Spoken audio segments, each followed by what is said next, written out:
her sister, Lily. Our house was usually full of people, uncles, aunts, cousins, you name it. They'd crowd into our backyard like ants at a picnic, drawn by the promise of my mother's wonderful barbecue and the opportunity to see Lily play. Our backyard was like a stage, with its beautifully groomed lawn and the large oak tree providing the perfect backdrop. Dad would light the grill, the aroma of charcoal and sizzling meat filling the air, while Mom went around making sure everyone had a drink in hand. "Lily, sweetie," Aunt Marge would call out, her voice cutting through the din, "why don't you give us a little song?"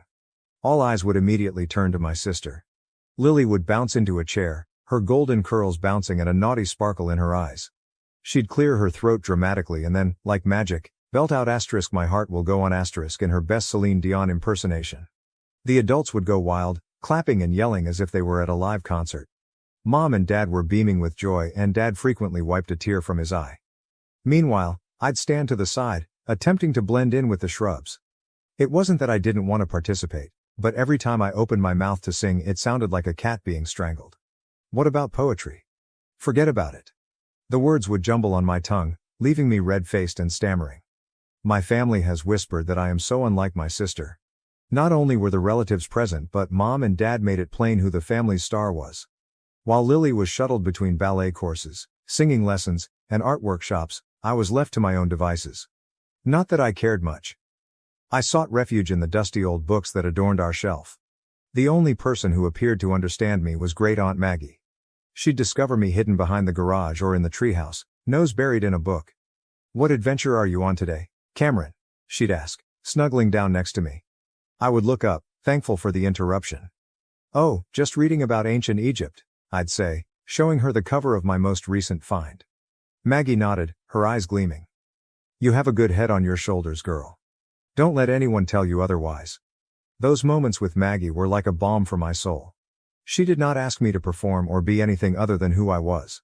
With her, I could simply be Cameron, the quiet bookish girl who preferred the company of paper and ink to the commotion of family gatherings. But, as much as I treasured those memories, they couldn't take away the agony of being the neglected child. Every time Lily learned a new song or received an award, my parents would lavish her with praise and gifts. New clothes, the latest electronics, you name it. Lily got it, what about me? I received hand-me-downs and signs of frustration. School became my refuge. While I wasn't the most popular student, I did find my rhythm in class. I wasn't content to simply sit there and let the lessons wash over me. No, I was determined to understand what the lecturers stated. "Mrs. Thompson," I'd say after class, my voice soft but steady, "could you please explain that bit about mitosis again? I didn't quite understand it." She would smile, clearly pleased with my involvement. "Of course, Cameron. Why don't we discuss it together?" If a teacher couldn't spare the time, I'd request book recommendations. My backpack quickly became overloaded with extra reading material. I'd stay up late studying those books, trying to master every subject. All of that hard work paid off. By the time I entered high school, I was at the top of my class. For once in my life, I was the best at something. I even made a few friends, other bookworms who didn't mind my quiet personality. As graduation approached, our home became Lily Central. Mom was continuously assisting her in putting together her portfolio for the advertising and public relations department at a prestigious college. "Oh honey, this campaign idea is perfect," Mom would enthuse when she looked at Lily's work. "You're so talented." I'd roll my eyes and retreat to my room, engrossed in my studies.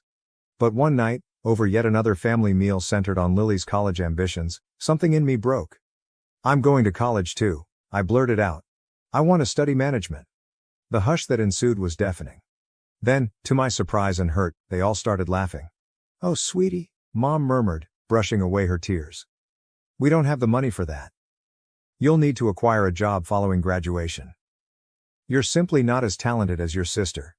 I felt as though I had been slapped. But I'm the top student in my class," I stammered, angry and embarrassed. "I get straight A's." I raced inside my room and returned with my report card, slamming it on the table. They all leaned in to look, their eyes widening in amazement. "Well, I'll be damned," Dad said, scratching his head. "When did this happen?" "It's been happening for years," I snapped. "Not that any of you ever noticed." Mom had the decency to show shame. "Cameron, we had no idea," she began, but Dad interrupted her. "Look, that doesn't do anything. We spent all of our savings on Lily's education. There is nothing left for you, Cameron. I'm sorry, but that's simply how things are. You'll work at my cousin Frank's restaurant after graduation. I turned and ran, ignoring their calls. I rushed up the stairs to my room, slamming the door so hard that the walls trembled. As I dropped into my bed, sobbing coursing through my body, I felt something inside me tighten. Fine, I thought, stiffening my fists. If they don't help me, I'll find another method. I'll show them all Cameron can do. The following several months were a blur. Lily left for college, accompanied by sad goodbyes and triumphant parental embraces. Meanwhile, I redoubled my efforts in my studies, aiming to graduate at the top of my class. During this period, I found myself spending increasingly more time with great Aunt Maggie. Her little pleasant abode became my safe haven from the stress at home. One afternoon, while we sipped tea in her bright kitchen, she asked me the question I had been dreading. "So Cameron," she asked, her sympathetic eyes fixated on my, "what are your plans after graduation?" I looked into my teacup, fighting back tears. I'm not sure, Aunt Maggie. Mom and Dad will not assist me with college. They claim there is no money left after paying for Lily's education. Maggie was quiet for a time before reaching across the table and squeezing my hand. "Cameron, dear, I have some savings. I would like to give these to you for college. You're as brilliant as a whip, and I'll be damned if I waste that brain of yours." The reality of her words struck me like a tidal wave. I fell into tears, stunned by her generosity and the understanding that my dreams had not died after all. "Thank you," I sobbed and threw my arms around her. "Thank you so much, Aunt Maggie." The months passed quickly, and before I knew it I was going across the stage at graduation, diploma in hand. As I searched the crowd, I noticed Aunt Maggie smiling at me. My parents were also present, looking proud but uncomfortable. Mom strolled in one evening as I was poring over college brochures. "Cameron, honey," she continued, her voice syrupy sweet, "your father's cousin Frank has called. He has a waitressing position for you at his restaurant. Isn't this exciting?" I took a deep breath. "Actually, Mom, I won't need that job. I am going to college." Dad appeared at the doorway, unhappy. "And how exactly do you plan to pay for that?" "Aunt Maggie is assisting me," I stated, my chin held high. "She's giving me her savings for tuition." The stunned hush that ensued was almost hilarious. Then, to my surprise, Dad's face became red with fury. "Absolutely not," he exclaimed. "If Maggie has any money to spare, it should go to Lily. She wants a car for her advertising job following graduation next year." I couldn't believe what I heard. "Are you serious?" I spit.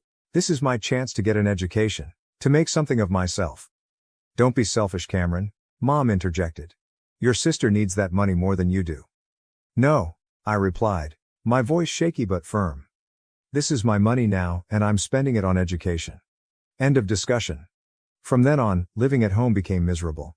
My parents either ignored me totally or yelled at me for the tiniest things. The tension was suffocating. After a particularly scathing dispute, I called Aunt Maggie in tears and revealed everything. "Pack your bags, sweetheart," she stated without hesitation. "You're moving in with me." The next day I packed my belongings into a cab and drove away, watching my childhood home shrink in the rearview mirror. As I drove up to Aunt Maggie's house, I felt a weight lift off my shoulders. The summer went by in a blur of preparation, and before I knew it I was walking onto the campus of State University. Thanks to my excellent grades and Aunt Maggie's generosity, I was accepted into the management program of my dreams. My first day of school, I felt like I was flying on air. As I sat in my Introduction to Business course, taking in every word, I couldn't help but think, I did it. I'm actually here. Meanwhile, Lily began her final year at her posh institution. I hadn't heard much from her or my parents since I moved out, but I tried not to be concerned. I was too busy enjoying my newfound independence and the exhilaration of college life.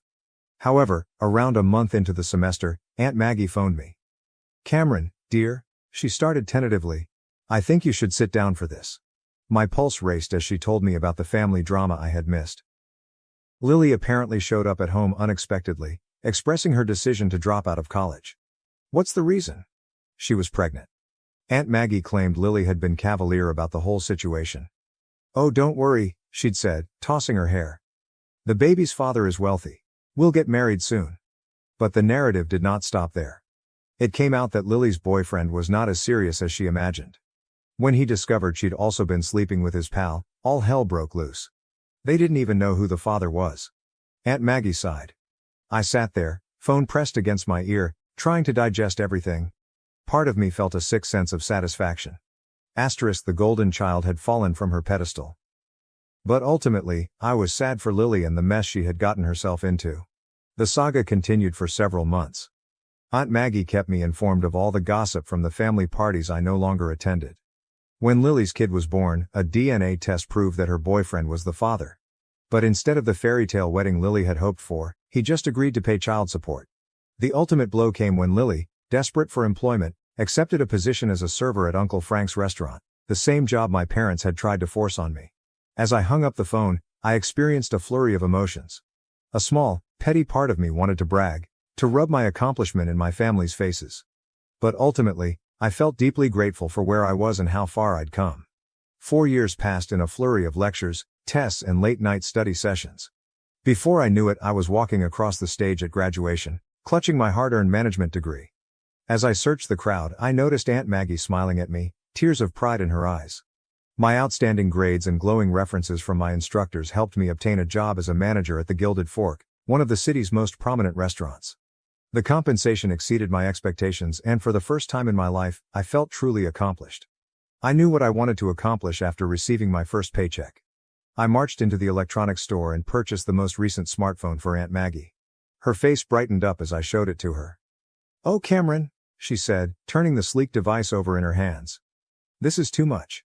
I grinned and pulled out my own phone. "Not at all. Now let me show you how to utilize it." I spent the following 3 weeks teaching Aunt Maggie the ins and outs of social media. She took to it like a duck to water, particularly enjoying Facebook's video feature. Her page quickly filled up with videos of her garden, cat, and the fabled apple pie in various stages of preparation. During my lunch breaks, I'd view her videos and give comments and likes. It was our method of remaining in touch, even when work kept me busy. My phone buzzed one day when I was getting ready for the dinner rush. I looked at it, astonished to find my mother's name on the screen. We hadn't spoken for years. "Cameron," she said hesitantly. "We were hoping you might come over to talk." After a lengthy delay, I consented. That Sunday, I was standing on the porch of my boyhood house, my hand hanging over the doorbell. Before I could press it, the door opened. "Cameron!" My mother drew me into a close hug. "Oh, sweetie, it's so good to see you." Inside, I found my father, Lily, and a toddler who I assumed was my niece. The atmosphere was tense, but not aggressive, as I had imagined. "You look good, kiddo," Dad observed, his tone stern yet loving. "We hear you're doing well for yourself." I nodded, being apprehensive. "I am. I currently work as a manager at the Gilded Fork." Their eyes opened at the restaurant's name. Mother cleared her throat. "That's amazing, sweetie. Actually, that is one of the reasons we wanted to speak with you." Over the next hour, they apologized for how they had treated me, confessing their mistake in dismissing my potential. Then came the true reason for the gathering. "Cameron," Mom remarked, looking at Lily. We were wondering if you might be able to help Lily get a job at your restaurant." I looked at my sister, who was bouncing her daughter on her knee. She refused to meet my gaze. "I'll see what I can do," I concluded. "No promises, but I'll ask." True to my word, I spoke with the restaurant owner, Mr. Reeves, about Lily. To my astonishment, he agreed to give her a chance as administrator. Lily began the following week. I watched her intently, half expecting her to fail or make trouble, but to my surprise, she excelled.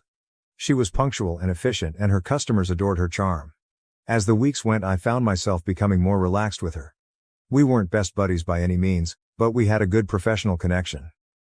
Just when I thought I had it all figured out, the universe decided to throw me another curveball, this time a good one. Mr. Reeves called me into his office one day. My heart raced, and I wondered whether I had done something wrong. Instead, he winked at me and asked, "Cameron, how would you like to help me expand the business?" Before I knew it, I was overseeing the opening of 3 more restaurants. My days became a blur of staff meetings, food tastings, and data crunching. It was grueling, exhilarating, and all I could have imagined. The promotion included a large pay increase, and I suddenly found myself with more money than I knew what to do with. That's when my parents' calls started. At first, it was just minor issues. "The roof is leaking," Mom would say, her tone apprehensive. "We were wondering if you might be able to help out a little." I was amazed at how nice it felt to say yes and fix their difficulties with a simple transfer of dollars. It began with the roof, then a new water heater, and before long, I was financing a full home restoration. As their financial position improved, thanks to my monthly allowance, the famed family parties resumed. However, when I attended, things were different. Have you heard about Cameron's latest project? Mom would gush to her family. She is opening a new restaurant downtown. We are so proud of her. When I caught Lily's eye across the room, she gave me a little smile. She was also doing well, having been appointed to head administrator at the Gilded Fork. My girls, Dad would say, putting one arm around each of us. Both of them making their old man proud. A part of me wanted to be bitter, to remind them of how they had treated me previously, but a greater part savored in the warmth of their approval, something I'd coveted for so long. As I drove home that night, I felt a wave of contentment rush over me. After all these years, I finally got everything I'd always wanted. Professional achievement and the love and appreciation of my family. I was the golden kid now, but more importantly, I was my own woman, able to stand on my own 2 feet. It was a quiet Sunday afternoon when my world collapsed around me. I was sipping my coffee and surfing through Facebook when I noticed Aunt Maggie had posted a new video. It was from one of the family events I had missed because of job obligations. I smiled and clicked play, expecting to witness the usual scenes of laughter and merriment. What I saw instead caused my blood to run cold. My parents appeared in full color, their cheeks flushed with drink and self-righteousness. Mom was gesticulating madly, her voice slurred yet clear. "And Cameron, that ungrateful little freeloader," she said. "She rarely provides us anything. We're not made of money, you understand?" Dad joined in, his cheeks flushed. "That's correct. We're doing okay, thanks to Lily. She's the one who keeps that pricey restaurant going. Cameron only rides on her coattails." The video proceeded with several families nodding and expressing their own criticisms. Lily sat in the corner, looking uncomfortable but not challenging them. As the film concluded, I sat there shocked. How could they? After everything I'd done for them, all the money I'd given them, how could they turn around and say such horrible, false things? With trembling palms, I scrolled down to the comments. I noticed a torrent of messages from my folks. "Maggie, erase this video right away. You have no right to post that. Take it down immediately." But Aunt Maggie's reaction brought me to tears. "I'm not sure how to delete videos, and even if I could, I wouldn't. It's time everyone knew the truth about how you treat Cameron. She's the one that helps you, and this is how you reciprocate her kindness. Shame on you both." I stayed there for what seemed like hours, watching the video and rereading the comments. The treachery struck deep, reopening scars that I believed were healed. I finally picked up the phone and dialed Aunt Maggie's number. "Oh, Cameron dear," she replied in response, her voice filled with sorrow. "I take it you've seen the video?" "Yeah," I said, my throat scratchy from crying. "I cannot believe it, Aunt Maggie. How could they?" I could hear the rage in her voice when she responded. "They have always been like this, Cameron. You just haven't been there to witness it. I'm sorry you had to find out this way, but it might be for the best. You deserve to know the truth." We talked for hours, Aunt Maggie supporting me while I alternated between disbelief, rage, and grief. As darkness fell, I reached a decision. "I'm cutting them off," I told Aunt Maggie, my voice steady despite my sadness. "There's no more money. There is no more aid. They made their bed and now they may lie in it." The days following the video disclosure were some of the most difficult of my life. My phone was continuously buzzing with messages and calls from my folks, but I couldn't bring myself to respond. Their comments, so nasty and false, ran on repeat in my thoughts. After a week of stillness, I wrote them a short, frigid text. "I've watched the video, I know exactly what you think of me, do not contact me again. The money stops now." Their responses poured in immediately. At first they apologized. "Cameron, we're very sorry, we did not mean any of it. Please forgive us." But as the days passed and I remained silent, their melody shifted. "We are your parents. You owe us." Each message twisted the knife deeper, but I remained steadfast. I had given them numerous opportunities, but they had all turned them down. It was time to stop the loop. Lily, strangely, remained out of it. At work, she was the epitome of efficiency and professionalism. If she felt any anger at losing our parents' financial assistance, she didn't show it. Our interactions were pleasant but distant. "I'm not taking sides," she told me one day, following a staff meeting. "It's between you and them." I nodded, respecting her impartiality, even if a part of me wished she would advocate for me. But I understood, she needed to focus about her own child right now. As the weeks progressed to months, I found myself relying greatly on Aunt Maggie. Our Sunday video conversations were the highlight of my week. She'd regale me with stories from her garden or her most recent baking escapade, delivering a much-needed dose of normalcy in the midst of my chaotic life. "You're doing the right thing, Cameron," she'd tell me when I had reservations. "Don't let them manipulate you anymore. To my astonishment, more relatives began to approach out. Cousin Sarah, who had always been nice to me at family occasions, wrote me a meaningful email. I watched the video. Cameron, I want you to know that I believe you're fantastic. What you've accomplished, how you've assisted everyone, you're an inspiration. Do not let anyone tell you otherwise. Uncle Bob, Dad's brother, called me unexpectedly.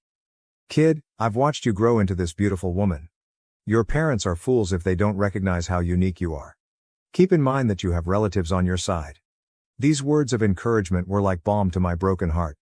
I understood that, while I had lost my parents, I had gained a family that valued me for who I was. As the year came to a close, Mr. Reeves invited me into his office. I went in anxious, wondering if the family stress had influenced my professional performance. Instead, he smiled warmly and announced, Cameron, I am retiring next year. I want you to take over as CEO of the restaurant group. I stood there, stunned into silence. Finally, I stammered out, Are you sure? He nodded, his eyes sparkling. I have never been more certain about anything in my life. You've earned it, Cameron. You are the reason this firm has thrived. It's time you took control. As I exited his office, my mind racing with possibilities, I realized something profound. The little girl who had been overlooked and undervalued had grown into a lady who had exceeded everyone's expectations, even her own. My parents and golden child sister ditched me on my 15th birthday, so I threw a fake party with their work friends and exposed the truth. I celebrated my 15th birthday 3 days ago, but things didn't go as expected. On the morning of my birthday, my parents enthusiastically informed me that they had planned a surprise family trip to the Poconos. I was ecstatic since, as the less important younger sibling, I rarely get surprises like this. I was quite happy. However, a few hours later, when I finished packing and walked downstairs with my bags, I discovered that my parents had already left. Only my older sister, Alex, 17F, the golden child, was there for me.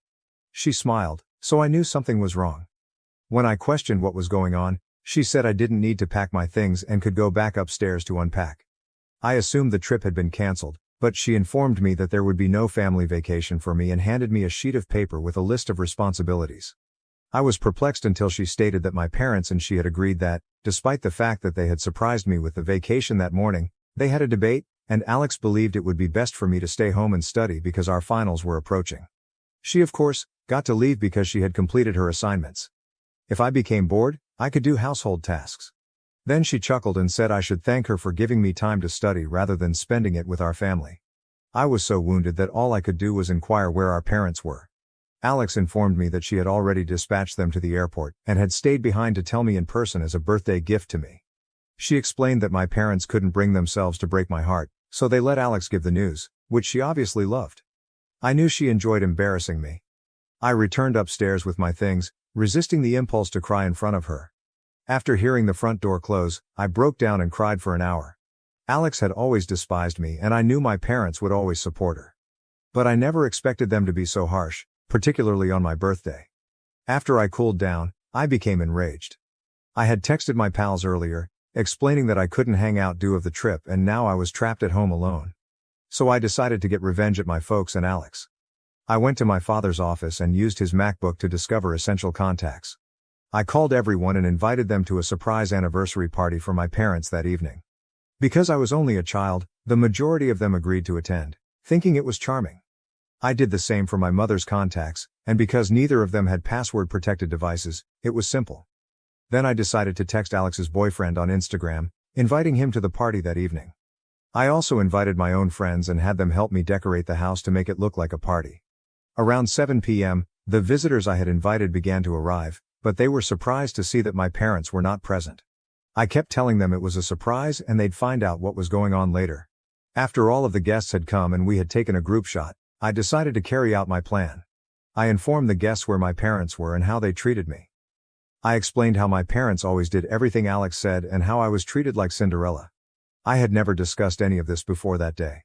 I told how my parents had abandoned me on my birthday, without even trying to explain in person, since Alex thought it was the appropriate thing to do. Many people were startled because my parents presented themselves as lovely and decent. However, respectable people do not do this to their children. After I completed telling my narrative, I explained that this was exactly why I organized the party, to expose my parents and sister. Finally, I showed them the chore list Alex had left for me. I could see Alex's boyfriend standing in the corner, stunned, because he had no realized Alex had such a vicious side. Everyone was silent following my remarks. People eventually began to leave, some without saying anything, while others approached me to console me before leaving. The only thing I felt guilty about was wasting their time, but I was not too concerned. After everyone left, I texted the group photo to my parents and Alex with the following caption: "Had some people over for my birthday party today. I believe I'll start with the list Alex left me." It was a fantastic strategy. My parents reacted quickly after I sent the message, insisting that I solve everything right away and informing me that they would be returning on the next aircraft. I blocked them all and went to my closest friend Fiona's house with my belongings, knowing that my home was no longer mine. Fiona and her parents were lovely people who always said their doors were open. So I decided to take them up on their offer. I had no idea how long they could sustain me, but I was pleased they opened their home so generously. On my birthday, I did not hear from my parents. But the next day, they went to Fiona's place. Nobody was shocked that I had decided to stay with Fiona, as we had been best friends since childhood. When they arrived, Fiona's parents refused to let them in, claiming they had no business trying to talk to me after I'd made it obvious I was not interested. However, my parents began to threaten legal action against Fiona's parents. I was afraid, so I told them to invite my folks in and I'd be ready to chat. My folks were infuriated. They said I had no right to contact their business associates because their reputation was already tarnished. None of their co-workers or associates were ready to speak with them anymore, and some had even blocked my mother and father. They blamed me for this, which was understandable given that I planned the entire operation. I informed them that if they had been kind and not insulted me on my birthday, I would not have done this. I ended up yelling at them for always treating me worse than Alex, saying to them they had ruined my life and that I would never forgive them. Things became quite hot, and we were all yelling at each other so fiercely that Fiona's parents had to intercede. Fiona had to take me out of the room to help me calm down. When I finally calmed down, her parents approached me and told me that my parents had departed. They also told me that my parents would not be able to speak with me until I was ready to face them. Then Fiona's parents advised me to pursue legal action, such as emancipation, because it had become evident that my parents couldn't care less about me. They felt it was time I cut them out of my life for good. After discussing this with Fiona's parents, I decided to consult a lawyer, and we are currently considering emancipation. I'm still perplexed because this is a big decision, and I don't want to regret it in the future. However, at the current rate, I doubt I will. Yesterday, my parents contacted me again about my choice. Last evening, I received an email from my parents, which I recognized based on the address. I tried hard not to open it, but curiosity got the best of me and I read it. They began by saying that the reason they surprised me with the vacation was that one of my father's clients had opened a new spa and resort in the Poconos, which was a bonus for my father. He had chosen to seize the opportunity around the same time as my birthday. However, when Alex mentioned my exams, they didn't want my grades to suffer simply because I went on vacation with them. They couldn't believe I had misinterpreted the situation and attempted to get revenge on them for it. They stated it made them feel like they had failed to raise me properly. According to them, Alex was simply attempting to be a nice, caring big sister, and there was no reason for me to overreact. It was all rubbish, and I was quite irritated. I almost gave up reading halfway through, but the second portion was about how furious they were that I had included others in our family drama and aired our dirty laundry in public. They stated that they never expected or wanted this to happen. They said that if I had just spoken to them directly about my concerns, they might have been able to resolve them. Instead, I took such harsh measures. They conceded that Alex's list of responsibilities was excessive, but they stated I should have called and questioned them about it. They said that if they had known I felt excluded, they would have returned right away. They insisted that the manner I handled the matter was unexpected, and they felt awful about it. They said that it was an unfortunate mistake that had been blown out of control. They want me to talk to them and work things out, but I'm not sure what I want to do. I have extremely mixed thoughts about this. Please help me. Am I the jerk for holding a party and exposing my parents to their co-workers and business associates after they ignored me while on vacation? Update 1. Okay, so most of you believe that what I did was perfectly acceptable and that they deserved it, therefore I have nothing to apologize for. I've decided not to apologize. I disabled the email address they used to contact me, so they couldn't reach me again. I know they may build a new one and try to contact me, but I'll just continue to block them. I've decided that regardless of what they say, I will not answer or even read it. It's simply not worth it, it will only exacerbate my problems. As for emancipation, I've chosen to go for it. It's a big deal, and I know I'm still young, but Fiona and her parents have guaranteed me that they'll be by my side no matter what happens. They even offered to formally adopt me if it would make me feel more comfortable, which it could, but I haven't considered it yet. We're now simply working on emancipation, and the paperwork is being completed as we speak. I'm not sure how my parents will respond, because when they wrote me the email, I could tell they were unhappy that I'd chosen to live with Fiona and her parents.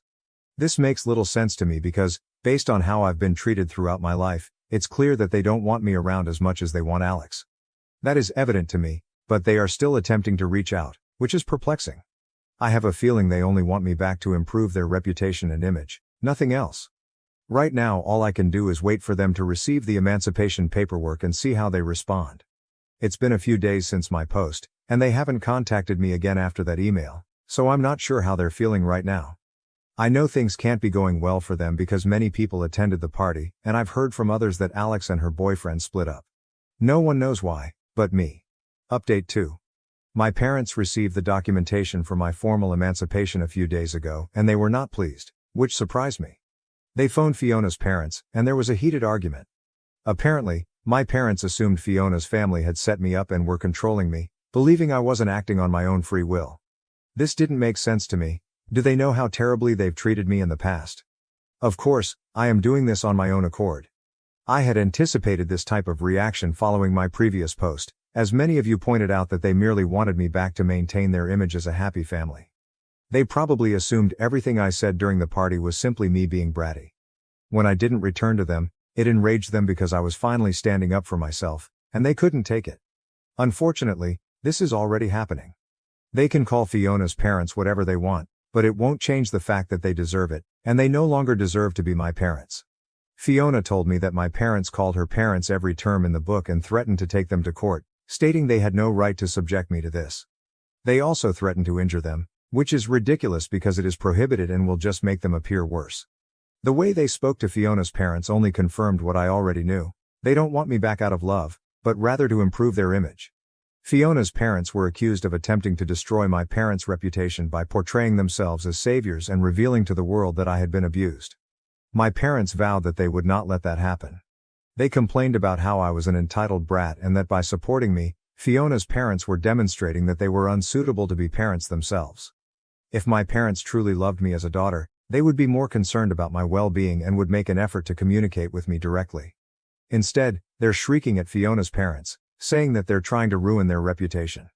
The thought that Fiona's parents would wish to ruin my parents is absurd. They only know each other through Fiona and me, so they have no motivation to compete. Furthermore, there's no comparison. Fiona's parents are far more prosperous, caring and sympathetic. My parents are so anxious about their image that they believe Fiona's parents are like them, incapable of actually caring for me and simply out to pull them down. I urgently want to inform my parents that Fiona's family isn't just pretending to be my saviors, they actually are. I needed to be saved from my parents. And if they had just realized it in the first place, they would have apologized for what they had done rather than attempting to create even more drama. But Fiona and her parents have given me specific instructions not to contact them, no matter how tempted I am, since it isn't worth it. I know they received the phone call from my parents a few days ago, and after arguing with them over the phone and giving me only the information they believed was vital for me to know, they informed me that they had recorded the call. My parents were extremely ignorant since this tape may be used as proof of why I deserve to be freed from them. They also asked me to consider whether I wanted them to legally adopt me or not. I ended up saying yes because I truly like them. And I know it will irritate my parents even more, but that isn't the major reason. It's largely because I believe they are really kind-hearted and great people, and having Fiona as my sister will be a bonus. So I'm totally in.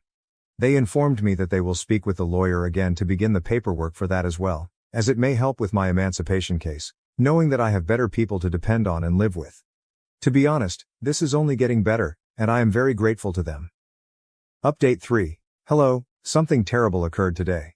Long story short, Alex beat the snot out of me after school. My last class, English, was conducted in the east wing of the school, and as I was leaving, she and a group of her pals literally cornered me.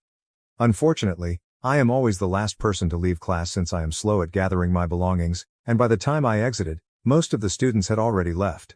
When I saw Alex and her pals standing outside, I was a little afraid, but I didn't show it because it would only help them win. As I was about to leave the classroom, they came all up in my face and told me I couldn't leave. They forced everyone else in the class to leave and informed me that they needed to settle some scores with me. I tried to remain calm and level-headed so that my worry did not show, but they did not appear to care. Alex grabbed my arm and walked me outside while I begged at her to let me go, but everyone else was so noisy that I couldn't be heard. Then they carried me to the janitor's closet and forced me inside. I kept knocking on the door, but they stood outside, and even if someone heard me, they wouldn't dare to intervene because Alex and her pals are seniors with a bad reputation. After approximately 5 minutes, Alex let me out. But by then, practically everyone had left, leaving me alone with them. When the first smack landed on my face, Alex began yelling at me. She described me as selfish and ungrateful to our parents. Then came the real reason she was so angry. She accused me of being the reason her boyfriend broke up with her. She banged my head into the concrete, and I became disoriented. She took advantage of this by repeatedly hammering me with her fists while her buddies laughed. It was terribly painful, and I attempted to defend myself, but Alex is several inches taller and considerably heavier, so there wasn't much I could do. At one point, I just cowered against the wall, and she kept beating me. When she was finished, she kicked me one more time before leaving with her buddies while I wailed against the wall. About 15 minutes later, Fiona discovered me sitting on the floor, crying profusely. When I informed her what had happened, she helped me get up, and instead of walking home, we grabbed a cab because I was in no shape to walk. When we came home, we told her parents everything, and they looked glum. They quickly contacted the school, followed by the police. It's barely been an hour and they've spent the entire time on the phone, but Fiona is taking care of me. I'm fairly bruised up, the bruises are just beginning to show and everything hurts. But I know Alex will receive her karma for this and it will come soon. Update 4. Hello, I have a lot of things to say, but I will try to make it short and sweet. Alex banged me up last week, but happily, the school stood up for me. They shared security footage from that part of the building with the police, making it simple to charge her with a misdemeanor. She received community work to compensate for it, but the best part was that she was suspended for the following 6 weeks. That means she won't be able to attend prom, which she was really looking forward to. She will also be seated separately for her finals, rather than with the rest of her class, which means she will be unable to scam her way out of them. I believe it is well deserved, and I felt vindicated when Fiona informed me about it all. Another wonderful thing that happened was that, following the disaster with Alex, my parents chose to relinquish their rights to me. That's correct, they have terminated their parental rights, and the paperwork has been signed. So I'm finally free, and Fiona's parents are about to legally adopt me. I'm really grateful to them for it. My parents told me that after everything that had happened, they no longer wanted me in their family. I know they'll attempt to make it appear that I'm at fault, but I don't think anyone will believe them. It makes no difference to me if they give it their all. To be honest, I am finally part of a happy family. I can assure you that my new sister and parents will be considerably superior to those I had previously. I can't believe it's finally working out for me. This is possibly the happiest I have felt in a long time. I even forgot about my upcoming finals, but Fiona and I are going to crack on and show everyone what I'm made of. Parents ignored my milestones for my brother's events, so I didn't tell them about my wedding. Now they're publicly shamed and facing divorce. My younger brother is Mike, 21M. 27F, always grumbling and expecting others to meet him. He is the definition of a man-child and a mama's boy. My parents hovered over him for everything from birth. He was born. My parents totally ignored me. He has no special needs or a difficult birth. Particularly, my mother, 50F, transformed from a loving mother to one of those boy moms people ridicule on the internet. Though he still loved and supported me, my father, 50M, has always been too cowardly to challenge my mother and let me prevail, at least once. My grandfather, 76M, always called my parents out on their actions and never liked my brother, hence he was the only one who stuck up for me. Though Dad lives on the other side of the nation, so I couldn't see him frequently. I remind him of his late wife, my grandma, and we have a very unique link. Mike knows our mom adores him and enjoys pushing it in my face. This and his behavior have always caused friction between us. He is a horrible human, spoiled, bratty. Not even sure how many times I got in hot water for activities I performed better than him or for things he framed me for. His only aptitude is football, which landed him a scholarship to a respectable out-of-state university. Apparently, my fund had been taken to defray bills after a fire, only for me to find years later that Mike had been given the money to purchase a house and a car, so my parents paid nothing for my schooling. At public university, I ran across Lucas. I originally found great attraction in him.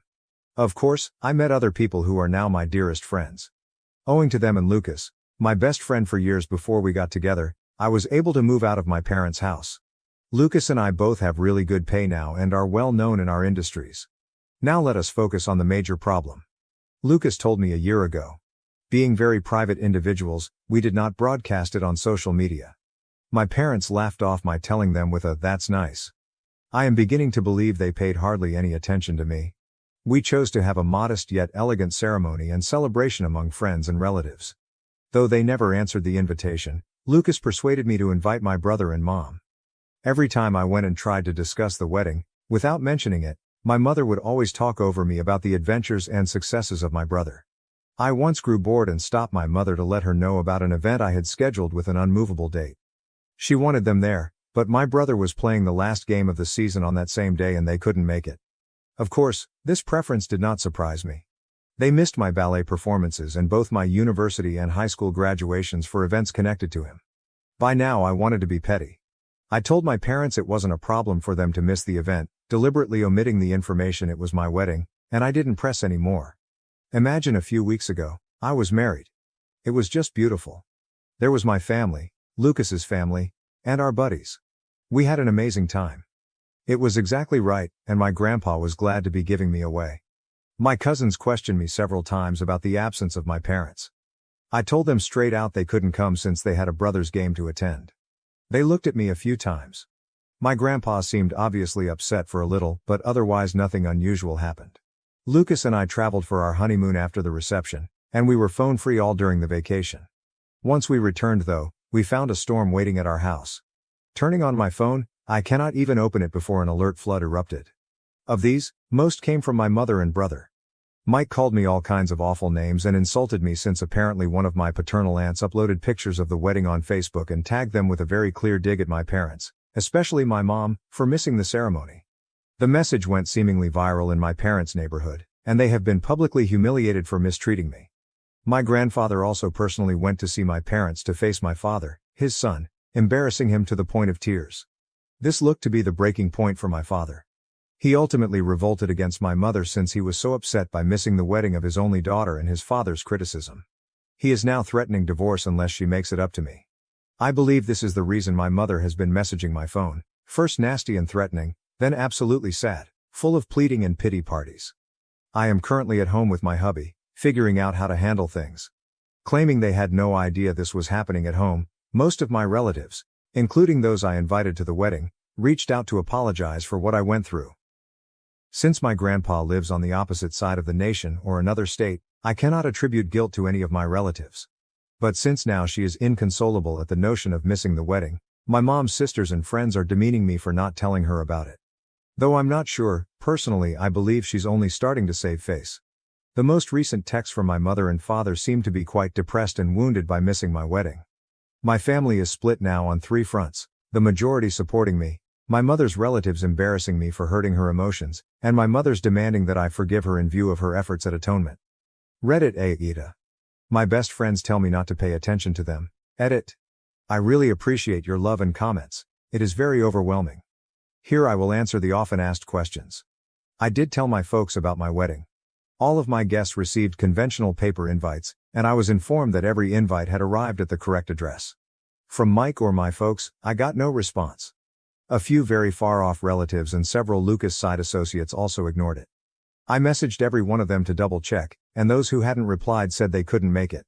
When I text my brother and dad, they never answer. I was left reading. Knowing them and weighing all I had to schedule, I stopped trying to insist. 2. I had already been informed that my brother had a game, hence I omitted mentioning the date of my wedding. Every time I insisted on bringing up my festivities in order to obtain a response, I was constantly told that some things were simply more important than me and not to be pissy or a hassle. By now, I believe it reasonable for me to give up arguing. Not worth the effort, was it? 3. I do not keep my wedding under wraps. I refrained from telling my parents it was my wedding to see whether they would show the least of interest, but surprise, surprise, they did not. Still, I told my relatives and uncles straightforwardly about my wedding. Sometimes my mother was on the phone, other times she was just conversing with other people. She was in the room a few times when I discussed locations or dress stores with my aunt. She never paid attention when I brought it up. She grinned and said, "That's great, dear," at reunions, then would switch the topic. From Dad and Mike, radio silence. I stayed in touch with them as every time I tried to go no contact, NC in earlier years, I was harassed. Always for reasons involving my brother, I attempted after my high school, bachelor's, and master's graduations, which they never bothered to come up for. Every time I dared to turn my back on the family of my mother's aunts, brother, parents, and maternal grandparents, I was disgraced. The turning point in this is that Lucas was not at my side over all those years. We began dating a little after my previous NC try, and now that I have him here, I feel more sure of my position. But I lacked confidence before that. As I said earlier, my paternal side lives on the other side of the nation and was not aware of how my parents handled me. Once when I was 14, I did try to show my parents. They pretended to be sorry as my aunts, uncles, and grandpa chastised them. But once we arrived home, I was subjected to gaslighting and beating for lying. Following that, I had regular communication with my paternal side, but refrained from acknowledging my parents' mistreatment out of anxiety, which, to be honest, still torments me now. Only Grandpa knew, but if he tried anything, he was always under danger from my alienation. 5. I am not from the same city as my parents. They don't know my new address. I live in a city 1 hour's drive from my parents' little town. This is thus because my mother supported my brother's backup, stating siblings share their belongings, after he tried to break into my apartment in search of some money. I moved now and will be cautious not to let them know where I live. Before he even began high school, my parents bought my brother a house and a car instead. For his 16th birthday, they purchased him a house close to his college and a car. He started his freshman year. They simply lied to me and utilized my money later for my brother, saving it for later on. They did not use it straight away. Update 1. To those who thought my story was false, let me remark that, to the extent of considering my reality as a fantasy, your family life is better than mine. However, if you would quit sending DMs and bothering me under the pretext of me fabricating a tale, it would be much appreciated. I was overwhelmed and bawling my eyes out from the abuse of my family, thus I overlooked a few specifics in the original message. Although you are not compelled to believe my account or follow it, I would like the least degree of politeness maintained. Before delving into the update, let me also clarify a few points. 1. Indeed, the invitation said clearly it was a wedding, no justification. 2. My mother's side of the family skipped the wedding. I apologize for not making that obvious in the first post. Most of them were occupied. The others only offered me gifts or reasons but did not show up. That is exactly what I mean. It's not like I live in their thoughts, so don't ask me why they didn't talk about my wedding with my mother. The fact that my mother sent an SMS apologizing serves as her atonement. Let me now turn to the update. This past week things have been a little wild. I went off Reddit for a few days to sort through my ideas. I then spent a lot of time discussing with Lucas how to go forward. He has been my rock. I could never love him more than I already do. Though my parents were always a forbidden subject, he gave me a hard reality check I really needed. We came to the conclusion that my constant contact, sticking around, and inability to go NC is not healthy. I now see that my lack of complete participation in NC stemmed from deep down, even now merely wanting their approval. Pathetic, I know, but it feels like a drug being with my folks. Until they are not, they can be loving, humorous, sympathetic and warm. Their small love makes you want more and drives you to ruin yourself in great need of their praise. That is sufficient though. I told myself that things will evolve. After some contemplation, I decided to start therapy and to avoid all people who raised concerns about this matter for good this time. After spending a day thinking about how I felt, I messaged my father to let him know I would meet Mom, Dad and Mike in a neutral area the next day should he want to discuss. He answered instantly and agreed. We convened at the park and for damage control my father's sisters and brother joined us. Looking troubled, as if he had been crying for some time, was my father. Though my mother looked the same, I believe it was more out of shame and resentment. My brother gave an irritated glance. I informed the three of them how their behavior and inclination for my brother constantly upset me and how their violent behavior made me realize I wanted no more interaction with any of them.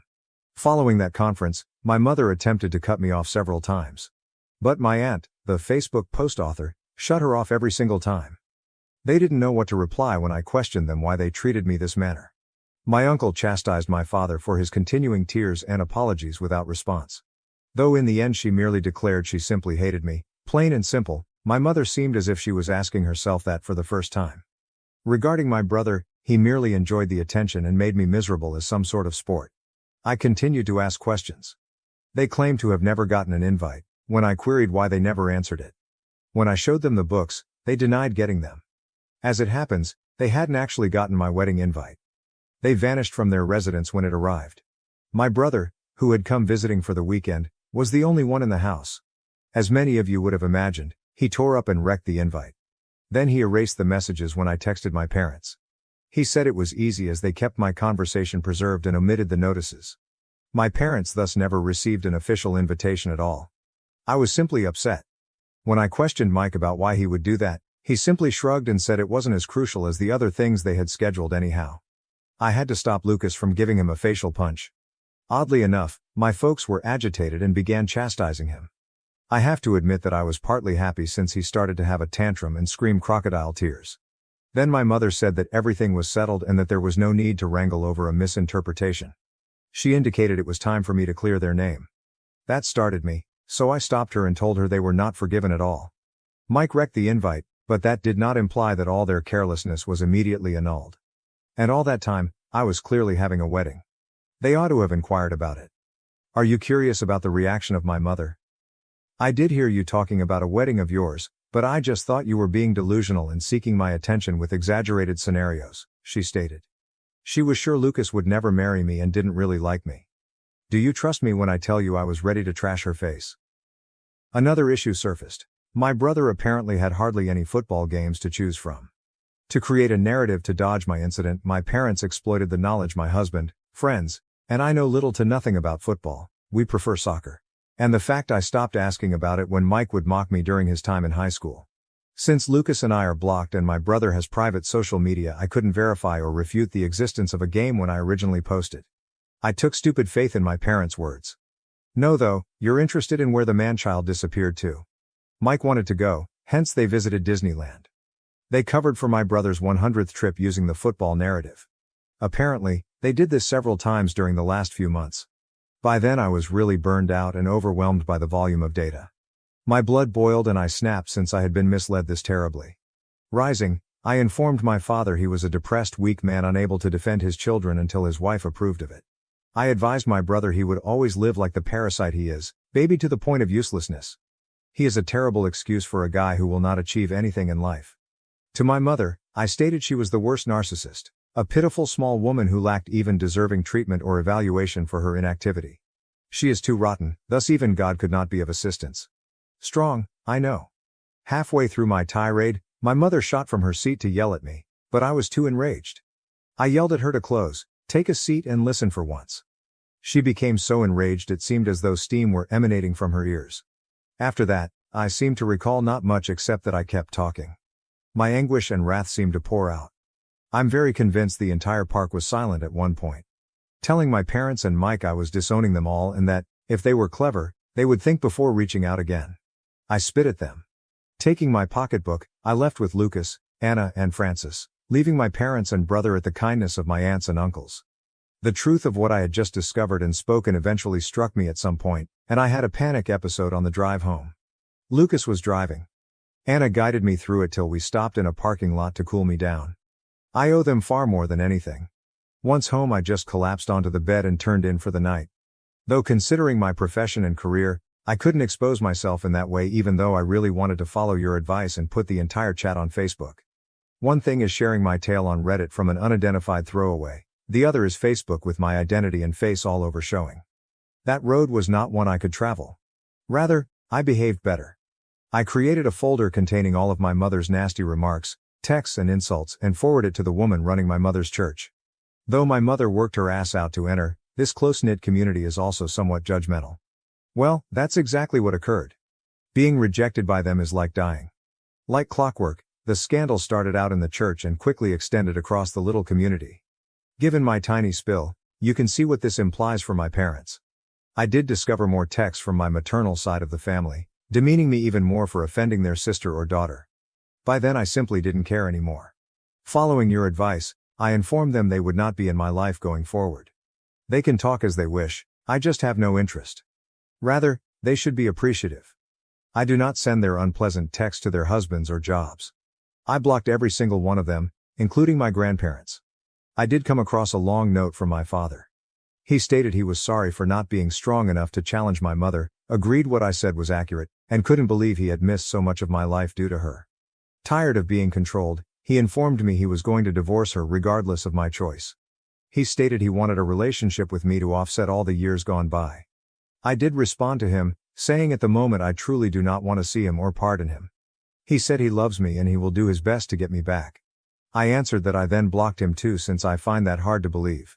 Frankly, his slimy approach of attempting to get out from under this issue by dumping my mother under the bus is pitiful. She owned it and at least was hostile. He only blames others for his decisions, hence I do not want to hang around people like that. Likewise blocked are my mother and brother. I just blocked Mike as he messaged me more to harass and threaten. My mother gave herself a pity party for her marriage falling apart and for her being outcast by her neighborhood. I simply said good, then blocked her too. Regarding my grandfather, he has chosen to stay with us temporarily to be at my side. Having perused some of your remarks, he truly is the finest. He won't own that he finds them flatulent. A few days have gone since then. All has been peaceful. Lucas is spoiling me rotten, and I have therapy shortly.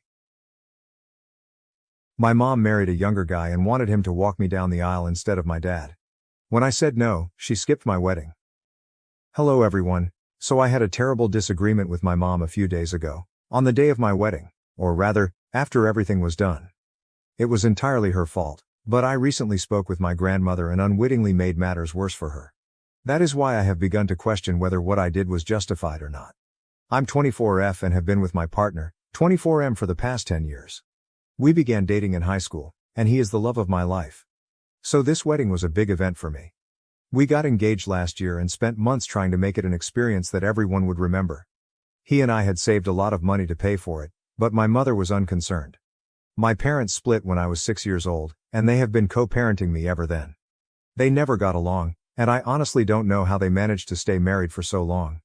They were married for about 3 years before I was born and were together for another 6 years before splitting up. Most children are upset when their parents tell them they are getting divorced, but when they explained it to me, I was ecstatic. For me, it meant they wouldn't have to fight every day, and if they were happy, I might finally have a chance to be happy as well. As a child, I was satisfied with their decision, and they shared custody of me. I'd spend half the month at my father's house and the other half at my mother's. Unfortunately, I rejoiced too soon. I didn't understand that even in a co-parenting arrangement, they'd have to communicate with each other and reach an agreement on issues concerning me. They struggled even with that. They were continually bad-mouthing each other in front of me, making me feel caught in the crossfire. Both believed the other was out to make things tough for them, and I tried to be understanding as a child. But by middle school, I'd had enough. While staying with my father, he got into a disagreement with my mother because she wanted to rearrange the schedule to accommodate an event, which he did not agree with. I began to feel like a burden for both of them. That night, I packed a few belongings and went away. I was just 12. I walked to the bus stop, but because there was a scary person there, I retreated to a park near my house and decided to go to the bus station in the morning. Fortunately, I fell asleep in the park, and nothing happened to me. By daybreak, my father had recognized I was missing and called the cops. I was taken home safely. When my parents realized I had ran away, they confronted me about my situation. I told them they made me feel like a burden since they were constantly arguing over me. That's when they agreed to be better to one another for my sake. They had no idea I'd take such drastic measures in response to their behavior. After that, my father stuck to his word. Even when he battled with my mother, he didn't tell me about it, so I didn't feel bad. My mother, on the other hand, would periodically forget and yell at me about my father. It made things difficult because I genuinely loved both of my parents. Neither were villains, they simply couldn't get along, making parenting difficult for them. It's difficult to raise a child when you dislike each other, but my father made an effort. My mother, on the other hand, did not take her vow very seriously. Eventually, I became closer to my father. Instead, I would spend time with her when I visited her on her turn to have me, and we would have a good time together. So I didn't love her any less, but I felt closer to my father. After I grew up and departed for college, my father maintained in touch with me more than my mother. So right now, I would certainly declare that I favor my father over my mother. However, I have always treated them with equal love and respect. What happened recently was simply too entitled for me to handle, so I ended up hitting out at her. My parents dated other individuals following their divorce, and my father decided to marry again around 4 years ago. He had been dating my stepmother for over 3 years by that point, and their relationship was serious, so it made sense for him to marry again. Prior to that, he had only had a couple of relationships that went nowhere. My mother, however, took a slightly different approach. She would only have flings after the divorce and would not commit to anyone, even if the other guy was interested. I'm not judging her. That's her decision, and I respect it. But then she contacted me unexpectedly around 6 months ago and informed me she had been seeing a guy for a few months and the two of them had decided to marry. She wanted me to be present for the wedding. I had no idea what was going on because everything happened so quickly and unexpectedly. But she told me she was confident in this person, and he appeared to be confident in her as well. She had a good time for many years, but now she wished someone would be there for her. Her husband, James, false name, had just been with my mother for 4 months when they married, and they appeared to be in love. But I was apprehensive about their bond. For starters, he was about a decade younger than her. Furthermore, they had only known one other for a short period of time. James had proposed they marry, and my mother had mentioned it often at the ceremony. But I don't think she realized that wasn't the circumstance she expected, because it only made things appear more suspicious. I tried to talk to her about it, but she dismissed me and said she was certain of her decision. So I didn't explore it further since I didn't want to come out as judgmental. For what it's worth, he seemed to be into her. So I went to the wedding, along with a handful of her close friends and relatives. I even wished them the best. When I informed my father about all of this, he was startled that she had married someone she had only known for a few months. But by then it had already been completed. After that, I was too preoccupied with preparing my own wedding to worry about what was going on with my mother and James, who appeared content enough. They've been married for 6 months, and I haven't seen her much because she spends all of her time traveling with him. She didn't even come to my bridal shower, but I had no complaints. However, the night before my wedding, while we were all at the hotel, she knocked on my door and informed me that she had something extremely important to talk about with me. So I allowed her inside. That's when she decided to inform me that she overheard me talking to my father about leading me down the aisle, and she assumed I'd asked James to do it. At the rehearsal supper, she expected me to ask James, but I didn't. Even though I had previously asked her, I decided to have both of my parents follow me down the aisle since I felt it would be more appropriate for my family dynamics. I did not want my mother to feel left out. I had no idea why she was even discussing James. I was shocked that she would think such a thing. I'd only known James for a few months, and as long as my father was alive, I wasn't going to let any random person accompany me down the aisle on my wedding day. To me, James was simply my mother's husband, not my stepfather. I made it quite plain to her. I informed her that I had no plan of asking James at any time, and if she thought I would, she was misinformed. I'd never mentioned or hinted at anything like that, so I had no idea why she suddenly believed it. It was just ridiculous. To make matters worse, when she realized I was serious and that my biological father would be walking me down the aisle instead of her husband, she threw a fit in my room. She stated that if this were the case, she and James would not attend the wedding. Apparently, she had assumed that I was closer to her, and so James would be the one to walk me down the aisle. She felt that if both she and my father accompanied me down the aisle, it would convey the incorrect message and make James feel insecure. She kept having her tantrums, but I didn't have time for them, especially the night before my wedding, when I needed to sleep. So I ended it by informing her that if she didn't want to attend the wedding, she could leave with James. Then I requested her to leave my room so that I could sleep. When I awoke the next morning, my mother was not there. I told everyone close to me about what happened the night before, including my immediate family, spouse, and bridesmaids. I knew I'd be busy for the rest of the day, so there was no time to ponder about her. Looking back, I'm grateful for it because it would have probably ruined my mood.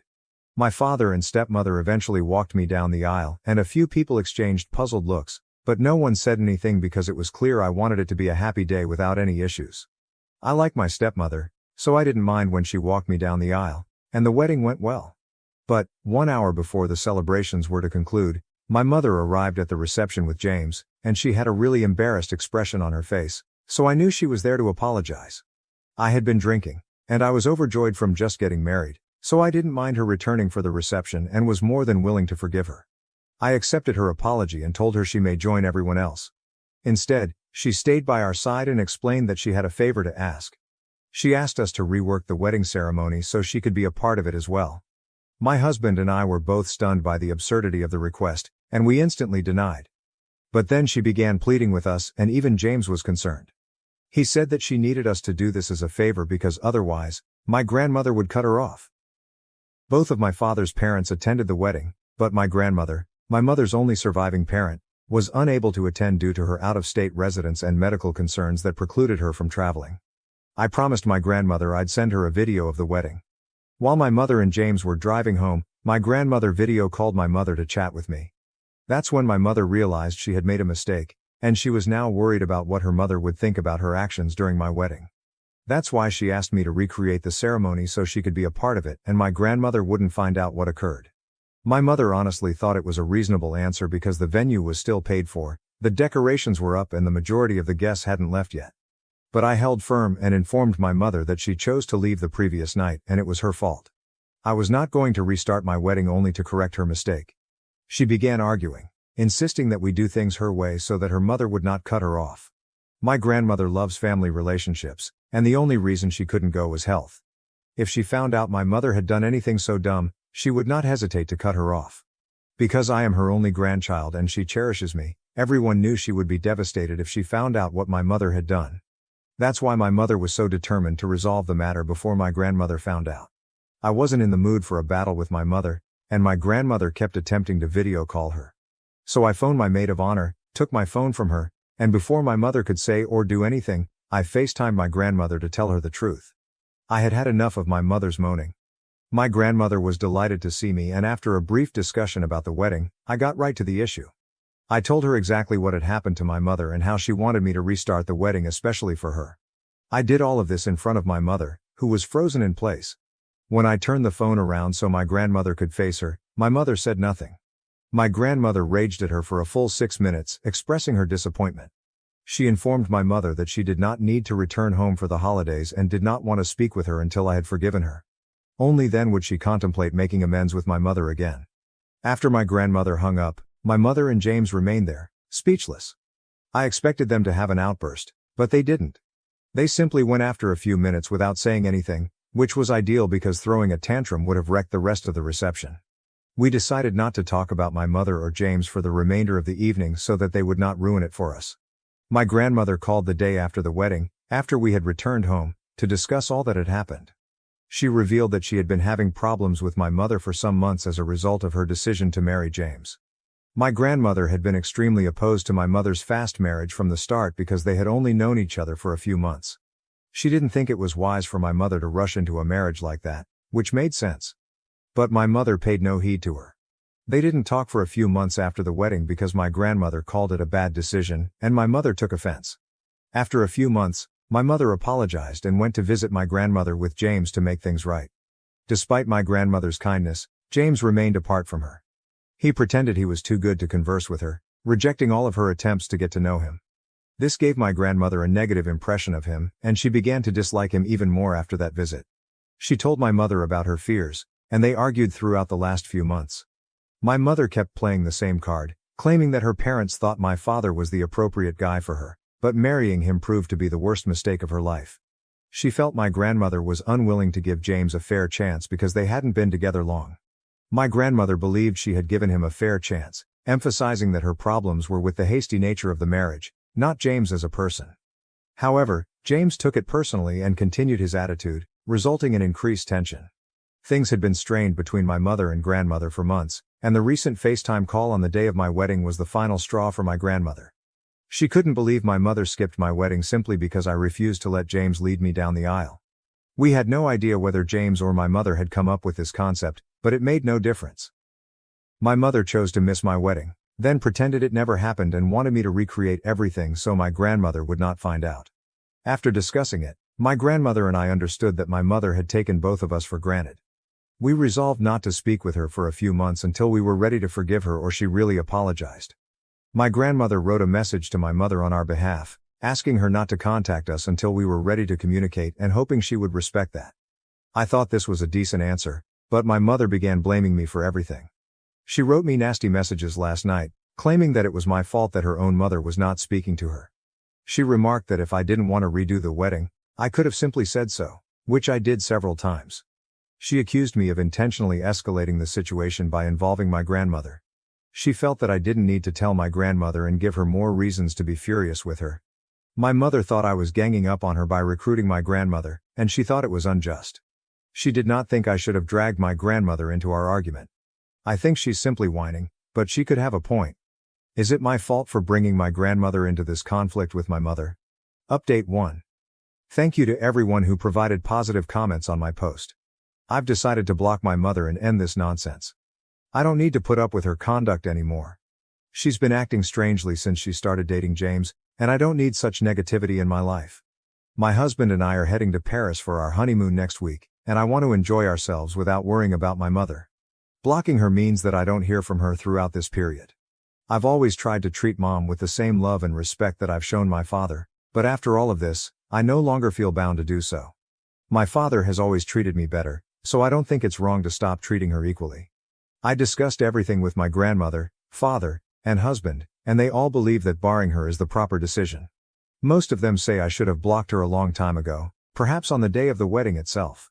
But I delayed because it was difficult for me to let go of the concept of having a nice relationship with my mother. It now has to be completed. I can't let her treat me this way and get away with it, and I'm going to make sure I put my foot down now. Update 2. Hello everyone, well my hubby and I are departing for our honeymoon tomorrow. I must have told it to my mother at some point, as she appeared to remember. I'm not sure how I feel about what just transpired, but I'm going to post it here because I feel compelled to keep you all informed.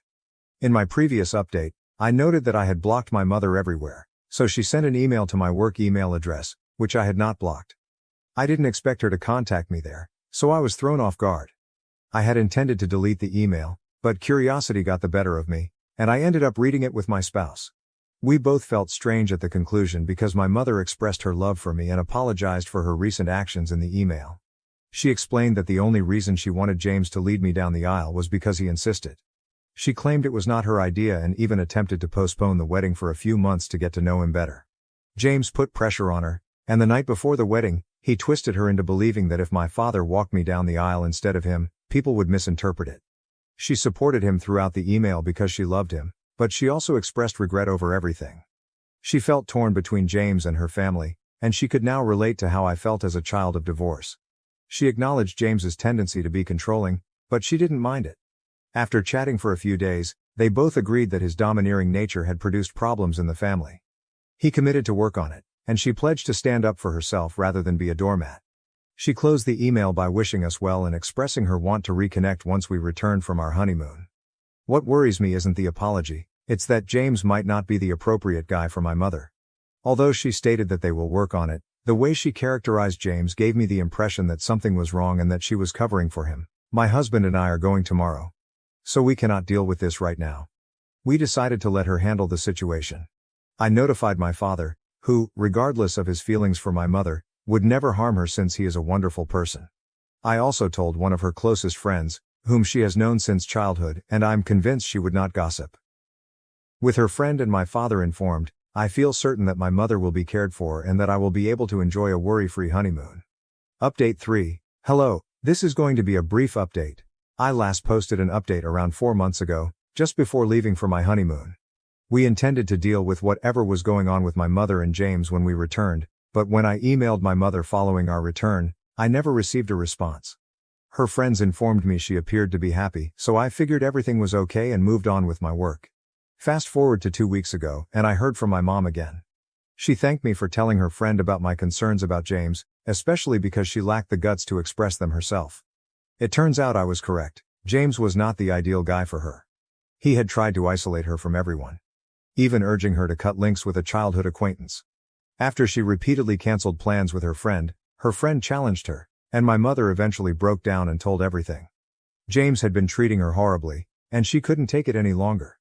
She filed for divorce with the help of a friend and has been living with them ever since. My mother thanked me for looking out for her and informing her friend about my concerns. Without that, she doubted anyone would have noticed what was going on. I'm pleased she's getting out of the situation, and I hope we can all assist her move forward. Even my grandmother was surprised, but we're all doing our best to support my mother. We simply hope that things improve from here. Parents kicked me out because of my sister's pregnancy. Now, they're reaching out a year later to mend things, but I've moved on. My parents kicked me, 19F, out of my house almost a year ago, just a few weeks after turning 18. That wasn't even the worst part. It happened during finals week in high school, and I had nowhere to go. Fortunately, I have good friends since my best friend and her parents took me in, and I am quite grateful to them. My parents kicked me out because my older sister became pregnant, and they thought she needed to move back home so she could be well cared for. She is not even my whole biological sister, she is a half-sister. My mother had been dating my stepfather, Jacob, while they were in college, and she became pregnant a few months before graduation. However, she was too young at the time and chose not to marry him. It was only a fling, and they split up. Jacob, on the other hand, remained determined to be a father, so they co-parented Sasha, my half-sister, and maintained contact. When Sasha was 3, my mother met my biological father. They dated for 2 years before marrying. 1 year into their marriage, she became pregnant with me. However, my father was not prepared and wanted to end the pregnancy. My mother refused, and they separated ways. After my father abandoned my pregnant mother, she severed all relations with him and his family before reconciling with Jacob. My father had passed away by the time I was born, and my mother and Jacob reared me. They married a few years after her divorce from my father was finalized, but I never regarded Jacob as a family member because he never treated me as such. I guess Jacob reunited with my mother while she was pregnant with me because he still loved her and wanted to be on her good side. But to him, I was always a burden. He'd been frigid to me since I was a child, and Sasha treated me similarly. While I got along well with my mother, I never developed a bond with Jacob or Sasha, despite the fact that we lived as a family. They always treated me as an outsider. My mother has always claimed to love me as much as they do, but I've never felt that way. She never acknowledged our estrangement, and despite my attempts to connect with them when I was younger, I was always rejected. As I grew older, I saw what was going on and gave up on pursuing a relationship with Jacob and Sasha. I shouldn't have been surprised when they kicked me out because Sasha was expecting and wanted to move back in. However, it came as a shock. I should have known that Sasha would always be Jacob's priority, no matter how much older she was than me. Still, I hoped my mother would defend me, but she didn't. Sasha approached me around a year ago, just 2 days before finals week, and informed me that she was pregnant. She was 24 at the time, which made her 6 years older than me. Despite this, my parents decided to kick me out to create a place for her and help her save money. Sasha and her boyfriend, who had been together since high school, lived in a little apartment not far from our house. I thought it was appropriate for her to remain there, but she wanted to return home. She didn't feel safe remaining in the apartment alone because she works from home and her partner has to travel for work on occasion. She wanted to move back in with her parents while pregnant to avoid being alone and save money on rent. Her boyfriend was also planning to move in with her at our apartment. So Sasha and my parents decided she would return home. That would have been okay with me, but they informed me I had to vacate my room for a few months since they required it for her. Sasha already had a room in our house, but after she left for college, Jacob converted it into an office. My parents informed me she couldn't stay in the living room, therefore the only option was for me to give up my room. They asked that I think of it as a sacrifice for my family. I might not have been as upset if they hadn't had this chat with me immediately before my first exam. I was already stressed from preparing for tests and I had a lot of exams coming up in the next 2 weeks. They only worried about Sasha and her pregnancy. I put my foot down and told them I wasn't leaving because Sasha had never treated me like family, so I didn't need to make any sacrifices for her. My parents attempted to reason with me, but I believed they were being unreasonable, and we argued until they snapped. Jacob told me I had to leave by the end of the week or I'd be tossed out, and no one could stop him because I was an adult. He stated that he had the right to decide whether or not I may stay at his place. I expected my mother to protect me, but instead she sided with Jacob. She stated they needed to make room for their real grandkids, and didn't have the time or energy to argue with me about it. She told me to do as I was told. My mom's use of the word real grandkids reaffirmed what I had already felt and known for years. My mom, Sasha, and Jacob were their own little family, and I had always been an outsider. I was really unhappy and decided to begin packing my things right away, oblivious to the fact that I had an exam the following day. They didn't even try to stop me as I departed, revealing where their priorities lay. I ended up on my best friend's doorstep. When I explained everything to her and her parents, they invited me to stay with them as long as I wanted. Many of you may wonder why I didn't ask for support from family members, but I don't know any. Jacob's family is exactly like him. They don't like me at all, and I knew addressing them would be futile. They would do everything they could to avoid helping me. My mother's side of the family is also unfamiliar to me. Apparently, her parents and the rest of the family abandoned her when she became pregnant with Sasha. They wanted her to concentrate on her studies and did not want her to continue with the pregnancy because she was too young. She did it anyhow, and no one has spoken to her since. They weren't even present for her wedding to my father, nor for Sasha's or my birth, as she told me. So since I had no relatives, I turned to my pals. After I was kicked out and moved in with my best friend and her family, I was continually expecting my mother to contact me. I had no such expectations of Jacob or Sasha because I knew they didn't care about me and were probably relieved I left because I never fit into their perfect family. What really hurt me was that my mother didn't contact me. After a few months, I gave up hope completely. A full year has passed since then, and I've heard from a few people that Sasha gave birth a few months back. She and her boyfriend have been sharing how pleased they are to be parents to their baby. The three of them are still living with my parents, perhaps to save money on rent. I honestly couldn't care less about any of it. I've been working on improving my own life. After I graduated from high school, I needed to figure out how to get to college. With little contact with my parents, I also lacked money. My best friend's parents had graciously allowed me to live rent-free, but I couldn't ask them to pay for my schooling, especially since they had 2 children of their own. I was anxious, but fortunately, I had applied for several scholarships. Because I'm a good student, I was able to obtain a scholarship from one of the institutions I applied to. It wasn't my first or even second choice, but I couldn't pass up the opportunity to save money. Sasha already had a room in our house, but after she left for college, Jacob converted it into an office. My parents informed me that she could not stay in the living room, so the only logical choice was for me to give up my room. They begged me to consider it a sacrifice for my family. If they hadn't told me this just before my first exam, I wouldn't have been so unhappy. I was already nervous about studying for my examinations, which were due in the following 2 weeks, but they seemed to be more concerned with Sasha and her pregnancy. I put my foot down and told them I wasn't leaving since Sasha had never treated me like family, so I didn't feel obligated to make any sacrifices for her. My parents attempted to reason with me, but I believed they were being unreasonable, and we argued until they snapped.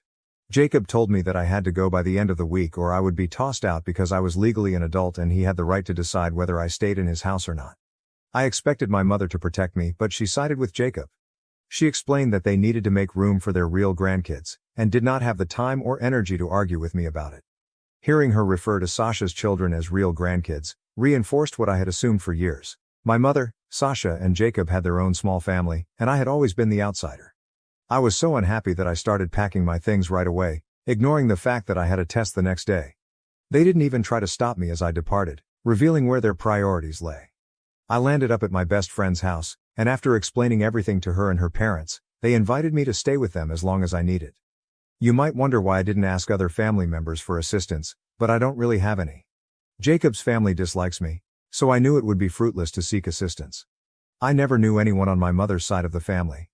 My mother always told me that when she became pregnant with Sasha, her family cut her off because they wanted her to focus on her studies. They didn't want her to get pregnant since she was too young, but she did anyway, and no one has spoken to her since. They weren't even present for her wedding to my father, let alone either of our births, according to her. So I didn't think I had any relatives to turn to, so I went to my pals instead. After I was kicked out and moved in with my best friend and her family, I kept expecting my mother to contact me. I had no such expectations of Jacob or Sasha, as they clearly didn't care about me and were probably relieved that I had left. What pained me the most was that my mother did not reach out at all. After a few months, I gave up hope completely. It has been a year since then. I found out from friends that Sasha had given birth a few months ago and that she and her boyfriend have been posting about their new life as delighted parents. They are still living with my parents, probably to economize on rent. I honestly don't care about any of that stuff anymore. I've been working on improving my own life. After graduating from high school, I needed to figure out how to get to college. It wasn't easy without having my parents' financial assistance. My best friend's parents were generous enough to let me live rent-free, but I couldn't ask them to pay for my tuition, especially since they had 2 children of their own. I was apprehensive, but thankfully, I had applied for numerous scholarships, and because I was a brilliant student, I was awarded one. It was not my first or even second choice of education, but I couldn't pass up the opportunity to save money. The scholarship covered 60% of my tuition. So I chose to get a student loan alongside my closest friends' parents as co-signers. I promised them that they wouldn't have to worry about repaying the debt because I would work while studying and pay it off myself. That is what I have been doing. It's been difficult, but knowing I'm succeeding on my own is wonderful. I hadn't heard from my family in a year and I wasn't expecting them to seek out. Surprisingly, approximately a week ago, my mother emailed me and asked me to come home for the weekend. She claimed she missed me, as did Jacob and Sasha, and they wanted to reconcile with me. She stated they were aware they had treated me unfairly. In the email, My mother was unusually charming, faking sincerity. Call it gut instinct, but I sensed something was wrong and did not answer. A few days later, she wrote another email, which I disregarded as well, despite my need to find out what was going on. I realized there had to be another reason. It was improbable they would suddenly feel sorry a year after kicking me out. It looked overly convenient. I received my response 2 days ago, when my maternal grandparents contacted me. I was surprised they were able to contact me, as I was certain my parents had not given them my information. They explained that they had to inquire around and eventually obtained my phone number from one of my high school acquaintances, who trusted them enough to disclose it. It turned out to be my best buddy, and I'm glad she didn't tell me since it was a welcome surprise. My grandparents called, and I couldn't believe it was them. I've never known them, seen them, or heard their voices. I was hesitant at first, but then they FaceTimed me and showed me old photo albums of my mother from her childhood and adolescent years. That's when I started to believe they were my grandparents. We all got rather emotional. I'm not sure why, but I just did. We began talking, and I shared details about my life. I tried to avoid talking about my parents, but it was pointless because they already knew everything. They claimed that one of the main reasons they had not contacted me before was because of my parents. They recently discovered the truth, which prompted them to contact us. I was perplexed. My mother had always told me that when she became pregnant with Sasha, my grandparents cut her off. That was everything I knew. However, there was more to the story. My grandparents emphasized that they were not opposed to my mother having Sasha. Rather, they opposed her connection with Jacob. My mother had lied about her parents to safeguard Jacob's reputation. My grandparents had been supportive of her pregnancy and informed her she had the freedom to choose. However, they did not approve of Jacob because he was a well-known addict. They had all grown up in the same area, attended the same high school, and even went to the same college, so my grandparents were well aware of Jacob's background. They promised my mother that they would financially assist her during and after the pregnancy, but only if she broke up with Jacob. They didn't want him to influence her. After much thinking, my mother ended their relationship because Jacob couldn't get his life in order. My grandparents took complete custody of Sasha once she was born, and Jacob had only supervised visitation privileges for the first few years. Jacob eventually finished his degree and became clean, but he relapsed every several months, so my grandparents never trusted him completely. They introduced my mother to my father, who is the son of a family friend. After a few years of seeing one another on and off, my mother married him because she had given up hope that Jacob would ever recover. But it appears she has never completely moved on from Jacob. A year into her marriage, she began an affair with him and became pregnant again. At that time, my mother had to tell my father about the affair since she couldn't picture her life without Jacob. Now that she was pregnant, she needed to tell him the truth. Her infidelity was the reason she got a divorce from my father and later married Jacob. So everything Mom said about my father's opposition to having me was a lie. After I was born, many paternity tests were performed, and I was happily not Jacob's child. I was, in fact, my biological father's daughter, which was a relief because I had no desire to be Jacob's biological daughter. My father even had partial custody of me for a period, although I scarcely remember it because it was so long ago. Unfortunately, my biological father died in a vehicle accident when I was 7 months old, allowing my mother to lie to me for the remainder of my life. My father's side of the family refused to have anything to do with me after his death, which was convenient for my mother. My grandparents were really disturbed when they discovered my mother was having an affair with Jacob. They gave her another ultimatum. She could either shut Jacob out of her life completely and focus on her marriage with my father, or she could get a divorce and never speak to them again. This time, my mother chose Jacob because he had been clean for about a year, longer than any of his previous stints. That was the final major disagreement my mother had with her parents. My mother was still pregnant at the time, and they did not communicate again until after my birth. My grandparents ultimately softened and decided to contact her so they could meet me, but Jacob refused to play along and form a happy family with them because of how they had treated him. So my mother turned down their attempts to reunite. My grandparents did not give up, however. They attempted to contact my mother every several months, but she never accepted them back into her life. This continued on for years until Jacob and my mother had financial difficulties and were unable to pay their rent. My mother had no one else to turn to, so she contacted her parents. In a great gesture, my grandparents gave her a house, hoping that it would bring them closer together.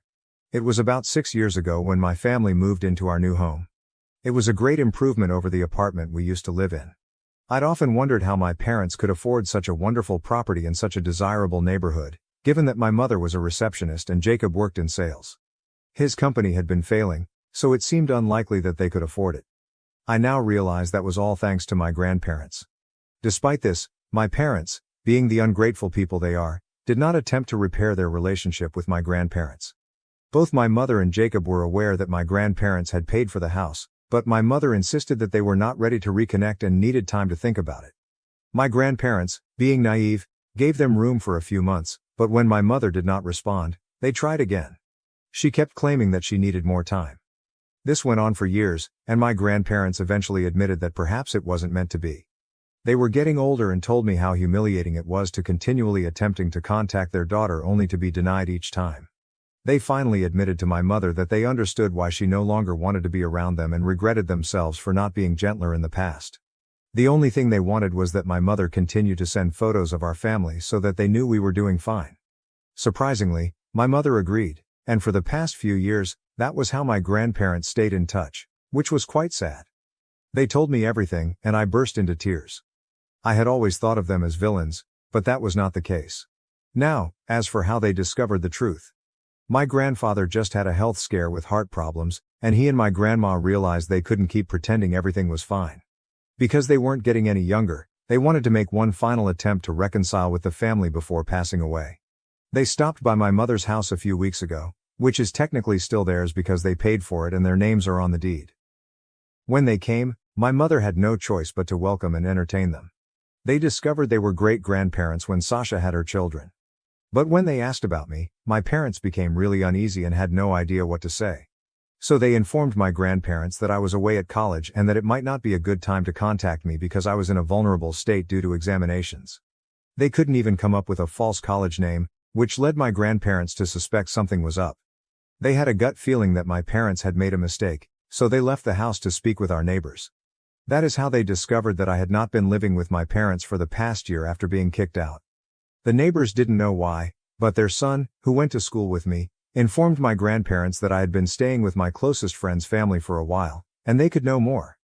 That's how my grandparents got in touch with my best buddy, and they eventually found out what happened to me. Naturally, they were furious when they discovered the truth. My grandparents informed my mother that she and her family would need to evacuate the house in order to make room for their only real grandchild. It was the epitome of retaliation, using the identical things my parents had used to me. My best friend ensured that my grandparents knew just how to press that nerve. It now became clear why my parents were attempting to reach out and make amends. They were going to lose their home. My grandparents waited a few days to approach me after learning everything because they were concerned about how I would respond. They eventually decided to go forward with it since they had wasted so many years worrying about how my mother would respond, and they wanted to do the right thing now. However, my grandparents also wanted to give me the freedom to choose what I wanted. They told me that if I wanted to give my family another chance, they could continue to live in the house.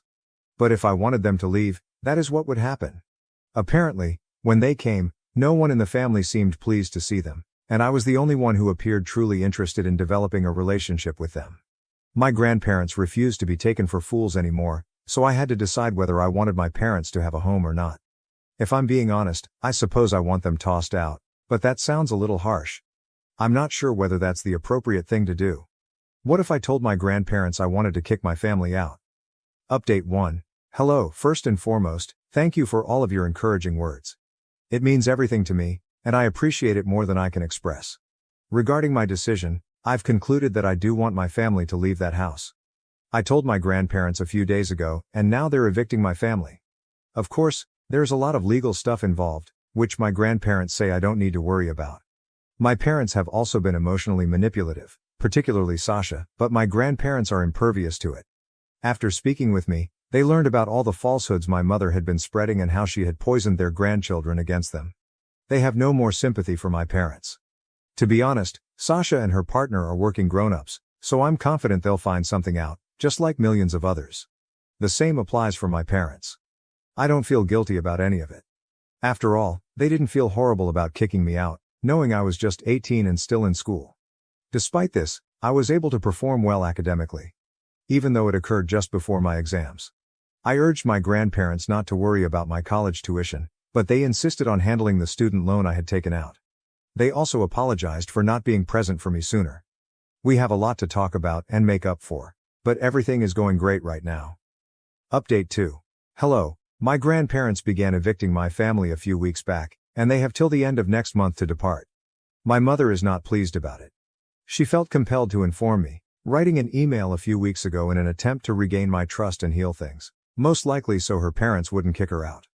The email was quite different from the one I had received before. This one was full of swear words, saying she wished she hadn't given birth to me. She even said she wishes I had been in the vehicle accident with my father, so we might both have died. So that's my mom for you. But it no longer bothers me since, to me, she is not family.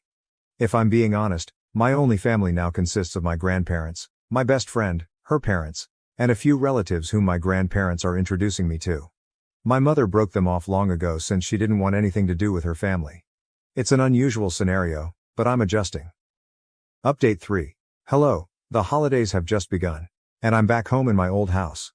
It feels strange to be here, but my grandparents have been living in the house since my family departed, and they've done an excellent job of renovating it. Even my room seems like home again. We'll be throwing a Thanksgiving dinner shortly, and we've invited some family members, my best friend, and her parents. I feel like my life is finally getting back on track. I'm very happy, and I wish I could stay this way forever. My wife of 8 years had an affair and shattered me. Now I'm left picking up the pieces, trying to heal and be the best dad I can to our son. I, 31 am still rather devastated over all of this even now after divorce. Having turned in the final divorce decree, I am seated outside the courthouse. Last Wednesday, my cheating lousy wife, 30F, dropped by my office so I could have her sign the final papers. My brother and I manage a store, so we were busy, but I had her come to sign the last paperwork at the back. As I was working on some chores, she read it over. Then I saw she was at the last page staring at it, then at me. Not only peering, she seemed to be begging and had a tiny welling of tears. It was quite frustrating.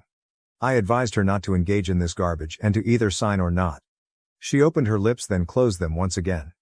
Not to pull bullshit like this when she's dating and hooking with other people, I became enraged and instructed her to speak what she had to say. She has not expressed any want to mend our friendship. She signed the forms and left head down.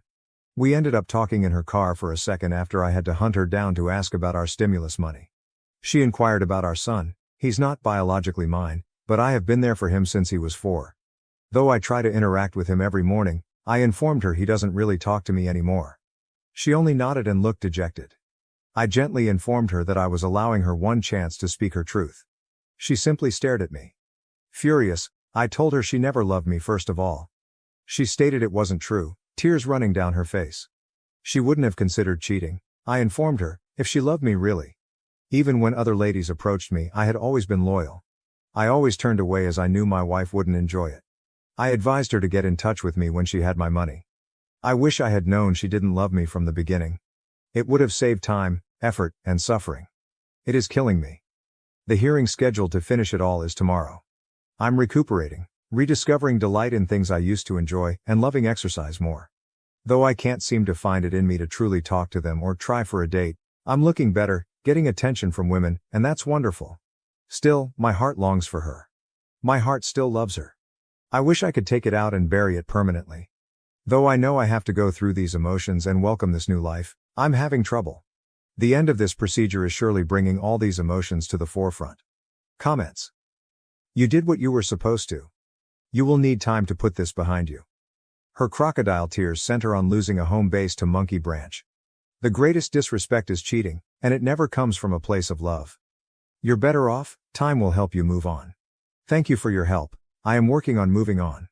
I have many I just wish ideas to shove aside and let go. OP. You adored someone she used to be. Today she is not that person. Though it is difficult, disconnecting takes time. If anything, I will use this time to heal and appreciate what I do today. It will make me a better person generally. You cannot simply switch off and on your emotions.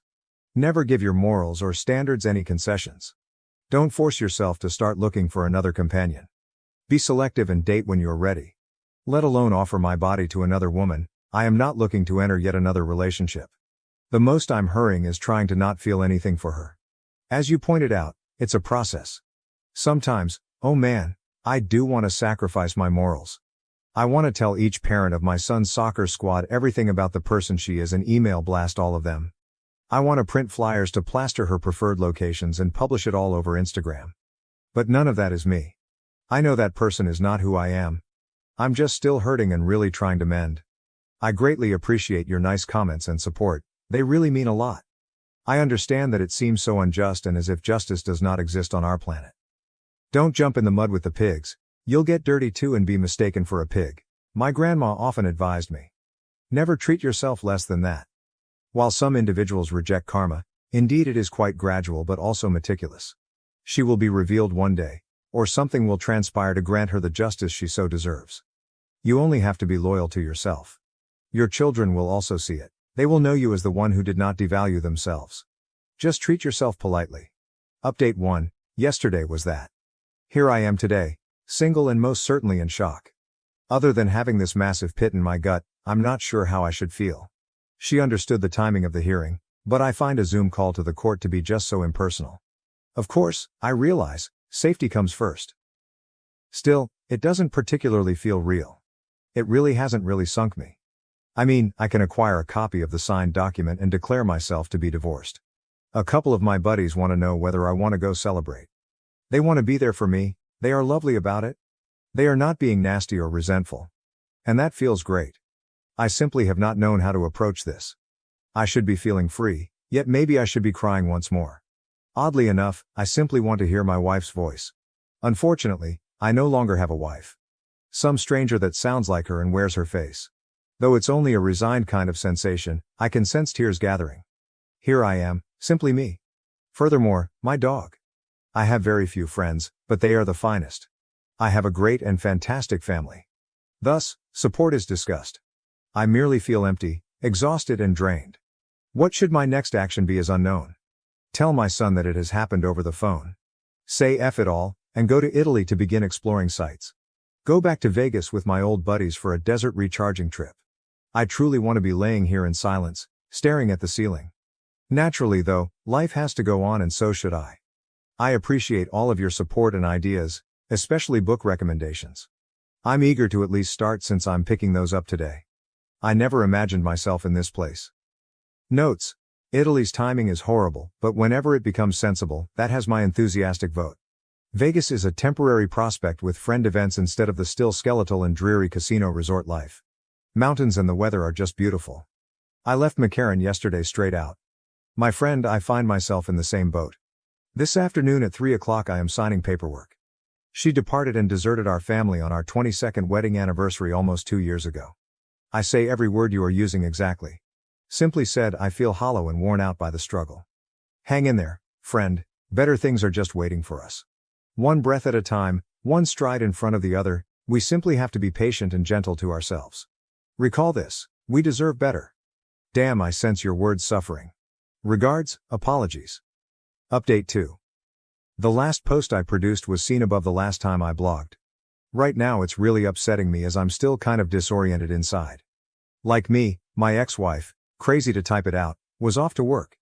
At the same junction, we both stopped. She was turning right to ride on the freeway I had just left off, while I was going to turn left under the overpass.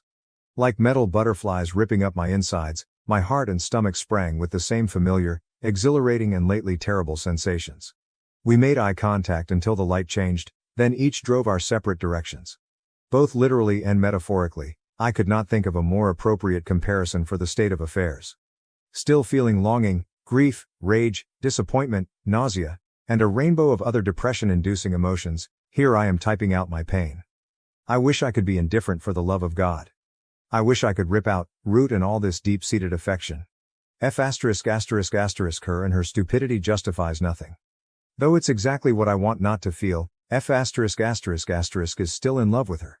Her scent, her warmth, the sensation of her hair brushing against my face and mixing with my beard, the feel of her soft skin against my bare chest, the rhythm of her heart against my arms when I held her in the dark, these are the sweetest dreams I have of her.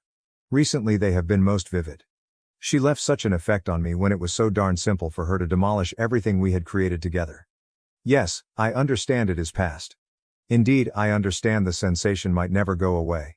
Indeed, I understand that processing trauma will take time. I am tired of processing though, of feeling the hurt, of sobbing, of reminding myself that it is okay to not be okay. I miss experiencing even-keeled. Every day seems like I'm standing on a platform precariously atop a damned barrel. Some days it's all good. I got this. Balance can be kept. I've been doing it for 8 months, therefore I should be used to this. Other days though, I feel as though the agony of betrayal never lets me find even a tiny respite. I trip off the platform since right now equilibrium is useless. We can rather clearly tell the kind of day this one is. Usually, it becomes worse before it improves. I despise platitudes. F*******ing. Update 3, made the 3-week mark, the final post above. I watched our son's middle school soccer game yesterday and was so happy to see him. How much he has changed and how big he is. He's so darn tall, his voice is cracking, and it's weird not to have personally seen it. Feeling like I was being watched from the bleachers, I didn't see my ex-wife until practically half hour. I turned and our gazes met squarely. Her parents were seated with her. They lost the game, sadly, but the team rocked it still. I waited for the squad to pass over the bleachers as people filed off them. I nodded, using their first names, but her parents passed past if I hadn't uttered a word. I laughed and let the throng pass. Not over the phone or via text, it was great to hug my kid and chat with him personally when I waited for him at the team exit. The thrill of seeing each other once more permeated every moment. At last, my ex came up to tell our son loving words. Since I depend on her for those specifics, I asked her when the next game is scheduled. Our chat was clinical. We know we're not decent and most certainly aren't buddies. After instructing her not to sit next to me at the last game, I made that plain. Let's go, she tells our son, and he gives me a long embrace. I love him, I tell him. Though difficult, I do let go. I turn and go in the other way from my car, not looking at her or bidding farewell. The one I listened to and loved for almost a decade wants to run over and grab her, kiss those lips, hug her body in my arms, and feel her warmth and heartbeat, the one I feel slightly betrayed by my heart because of. I have to aggressively control it. Not until I come home and sit in silence to reflect on everything will there be tears. Even then though, they are few. I'm still figuring out these emotions. I still experienced additional wonderful dreams of hers till this morning. Once more, I feel as if I am fighting my own body and my own thoughts. I'm doing everything I can. I work out practically every day and eat clean with perhaps 1 or 2 cheat meals a week. I have poured myself into the business of my brother and find it to be flourishing. To be very honest, we never had this many staff members. It's fantastic. I am studying about stocks and investing, reading more, and certifying myself for IT jobs. Most of all, Jack, my corgi, is my other little kid and always wants to play. Filling the emptiness is odd. It certainly seems like a vast gaping void inside me. Being a father and a husband was great fun. As Hurricane Harvey approached Texas, we nearly decided to have another kid. In our house we were safe, dry, and not at all impacted. Though by November we knew she was pregnant, there were plenty of fun, crazy, and somewhat exotic events. Money, space, and our present circumstances finally led us both to agree that we should stop the pregnancy and not have another kid. I wonder if things would be different, whether we would be at this place now, and if she would have **** at another person. This has started me thinking back. Yes, I know the what-if game is never a nice place to be, never a good thing to linger on, but lately it's just been emerging more and more in my mind, let alone the dreams, like I had last night of my beautiful wife and what could have been our little girl or our second little boy. It makes me miss my son even more, and it irritates me that she would not let me adopt him. She said that I could only after all this garbage had transpired. I apologize for the protracted post. I simply find myself repeating and ranting last night in my head. It hasn't even been a year since she broke off our relationship. I know it's still early and quite fresh following the divorce. I suppose all I can say is that today I'm not feeling it. It's almost 10 a.m. I haven't gotten out of bed. That she still affects me and how I feel every time I see her bothers me. Update 4. Hey everyone. At last I have developed an apathetic attitude. Other than that I'm feeling happier more consistently, I'm not really sure what to say. Right now I'm working out on a schedule. Cooking more, and experimenting. I have been picking up writing once more and presently work on a short story. To see the Phoenix Suns defeat the Nuggets I flew to Denver. I'm about to head to Oregon to visit a cousin, do some hiking, and try tubing in a new place. Though, my bond with my son is different. I got in touch, he seems really busy. Though man, this is what it feels like to have a full-on teenage son. I'm doing my best to be understanding. Lunch and meals here and there, I suppose I will grab what I can. Simply said, I miss being with him consistently. I now go on dates with someone. She manages her own companies, is just fantastic, independent, intelligent, strong, mature, runs slow here. She is aware of my circumstances and both of us are cautious not to leap in too quickly. Still, it's amazing. Our interests are somewhat similar, we have easy communication and our goals are rather apparent. Even now, when we are simply lounging about, it is just calm. I am attempting to keep myself from developing any negative habits or tendencies. Simply said, it is fantastic to feel good once more. She asked yesterday, what will happen if, and when another man gets involved with my son? To be honest, I'm not sure. If he doesn't reach out, then it's just me having to sit back and hope for the best for him. I will be there for him is all I dare think or say. In this I have no legal clout or rights. Fortunately, I have seen her face to her face and I truly don't feel anything for my ex. Though I'm trying to take it day by day and hope I keep recovering and finding happiness more and more, whatever that means, that my son and I can have a better relationship and that I not muck this up with this amazing woman. I appreciate your support, counsel, book recommendations and encouragement all around. That was therefore fleeting, tragically. The incredible woman was disturbed by my April divorce and feels that I'm not over her since I call our son asterisk our son asterisk. I just mention him in reference to co-parenting and the fact that I have to go through her for anything pertaining to him. I have a son. She's also saying she still has to recuperate from a breakup she went through 3 months ago with a guy she loved. I could see the healing, but I couldn't picture involving someone new with my son at this age. November is his 14th birthday, and it's *****ing strange when others tell me what I feel and get wrong. She also objects to being a stepmother. I never even brought up her young 4-year-old daughter. Once more, I am living that part of my life apart from this present one. Why is this troubling to me? Though in my past relationship I did nothing illegal, I feel like I'm marked. It's held against me after being honest with each other and such, just because I'm divorced and have a much older son who would most certainly never be part of the relationship. Feels quite unjust. If I tell people straight up about my circumstances, I'm accused of not being over my ex. I'm not being real about things if I hold that back and say nothing. Update 5. Some have wondered how this all started and how I got up where I am today, hence I attempted publishing this earlier as an explanation of what went down when things initially started. Though recent, this began in July of last year. Far from all this, I am appreciative of all the guidance, encouragement and kicks in the *** from those who have gone through it and are helping. Alright, so far as things stand, July 2020 started as if everything was going downward. June turned out fantastic. Together with our son and his friend, we had taken a brief trip. We had fun together and the intimacy was amazing. They hung out. July arrived and we were having problems, spats over dumb small things. She showed no desire in closeness. Her day would be of interest to me, but she exhibited no curiosity about me. Long bathroom stays and baths all the damn time, yet she wanted to gripe about not spending time with us. July passed like this. August started to get more tense. She even tried to present me with lingerie and stated it would be for my birthday, like if everything was normal. My birthday arrives, she gets me several LPs but nothing particularly noteworthy. I had a tough day at work. She did too apparently, and we ended up cooking and hanging around together. I reasoned, it's a workday and it's whatever. She seems not truly present but delivers intimacy. We had several major arguments in September at last, one of which she begged to have some alone time. Though this was suspicious, I became insane as I felt our marriage was falling apart.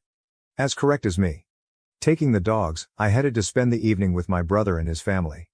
I returned home early in the afternoon the following day. I never stopped her from hanging out with her friends. She had mentioned she wanted to go before I arrived. I arrived home at about 12 o'clock. At 6 or 7 she arrived home. Happy to see her, I told her when I saw her. She said the month was awful and that week was especially so. She was unpleasant, snarky, straightforward nasty, not kissing me. I kept urging her to tell me what was going on. I wanted us to be fine. I sensed things were off. Now a quite good friend, an acquaintance, expressed concern after seeing me at work. I told him I loved my wife very much. We had been married for 1.5 at this point and had been together for 8.5 years, yet I had no idea what to do. He advised marriage therapy and advised reading ***the 5 love languages** and another book I cannot remember right now. After reading the book right away I knew I had been giving work too much top priority. Our company is owned by my brother and me. Since COVID, we have been overrun as business has been flourishing. I never stopped trying to love her or be close, both physically and in talks, though even then. She had vanished though. I got home that same day and she was unwell. I looked after hers. As she was getting dressed the next morning, I gently and affectionately requested whether we might talk before she left. Having read the book all night before, I told her everything I had discovered. Although I said I had been lazy, I loved her and advised us to visit marriage counseling to try to mend things because we had our son and loved one another. She broke down crying and kept repeating I was going to hate her, hence anything I said must have set off her. She finally acknowledged that she had cheated on me last weekend when she was with her friends after being urged to be straight up with me. Though I was stunned and totally blown away, I loved my son, marriage and wife. Like a fool, I assured her everything was good, I could forgive her, but she had to come clean on everything. She then clammed up. No names, no information. Basically, she had been having an emotional affair until that day in September and had been chatting to the other man since July. How could I find her credible? I did not. I told her she had parodied our marriage and our vows. It was Thursday. She rejected and offered very little justification when I tried to have a conversation with her that evening. She said she had told the other guy she had confessed to me, but she never consented to discuss things. Friday comes around the same way. I'm dry heaving, haven't slept, feel eerie, furious, and damaged within. When Saturday finally arrived, my brother advised me to go home and go out what was happening after seeing the damage I was causing. She got up, started working out, and I stayed a mess all the while. I phoned my father, who had been the cheater in his marriage, but my mother and he sorted things out. Their marriage has been wonderful for 38 years now. I asked him for his opinion. He said, she understood exactly what she was doing. It's not a mistake. She has to decide. If she doesn't, that tells you all you need to know. Though a wreck, I got myself together. I made sure our son was looked after and tidied the house. I then descended to our apartment gym and instructed her to come see me after she finished. She showed up half an hour later, and I gently reminded her that she had to decide between our family and marriage or the other guy. All I got was, I don't know, and she requested for some time. I agreed on the stipulation that she not see or contact him. She agreed and headed for a 2-hour run. On an app, I could see her whereabouts. She returned, at last saw I had cleaned the place and started to cry. What she had decided, I asked her. Once more it was a profusion of I don't know. She muttered, it's over, at last as I pushed her. Okay, I answered. I grabbed a duffel bag, stuffed some clothes inside, and she started crying since I was truly leaving. I was crying too. My son is distracted with computer games, so he's good when I kiss him and tell him I'm going to spend a short time at his uncle's. I bail, I tell her I'll be back in the morning for my stuff. When I arrive at about 6 a.m. the next morning, I take trash bags right away and head straight into our bedroom, bathroom and closet to begin packing everything I own into them. Tears flowing, she sits up in bed staring at me. She probes me about what I'm doing and I tell her she made her choice. She begins to wail. Though it breaks my heart, my wife is also wanted once more. Like a fool, I lie in bed with her, embrace her and kiss her for half an hour. She has to come clean. I assure her it doesn't have to be this way. Silence. Furious, I yelled at her that all of this was useless. I pack and inform her my father and brother are at a cafe 5 minutes away, waiting for my call to assist with the heavy stuff. It is 11 a.m. by now, and I have bagged everything. She wants us to tell our son what? We go wake him and give him a farce of an explanation for poor communication. She says she would rather not see my family. She is embarrassed, hence I do not blame her. She brings our son shopping, and I can tell he's a little disoriented and bewildered. My dad and brother answer when I call. We took my 3 TVs and all the gadgets I had acquired to make our house smart. Naturally, I left my son all his great stuff. I love him and none of this is his fault. She texts me not to go and to wait for her and our son before I head off. I'm waiting. She finds the place looking as though it had been looted. She advises me not to go and notes that our son, enraged, knocked over a display and expressed desire we could still be a family. I give her a look that says nothing nice, and then I tell her naturally he does. I want to, but what the devil is she looking for? Once more with the I have no idea. I say remaining is pointless for me.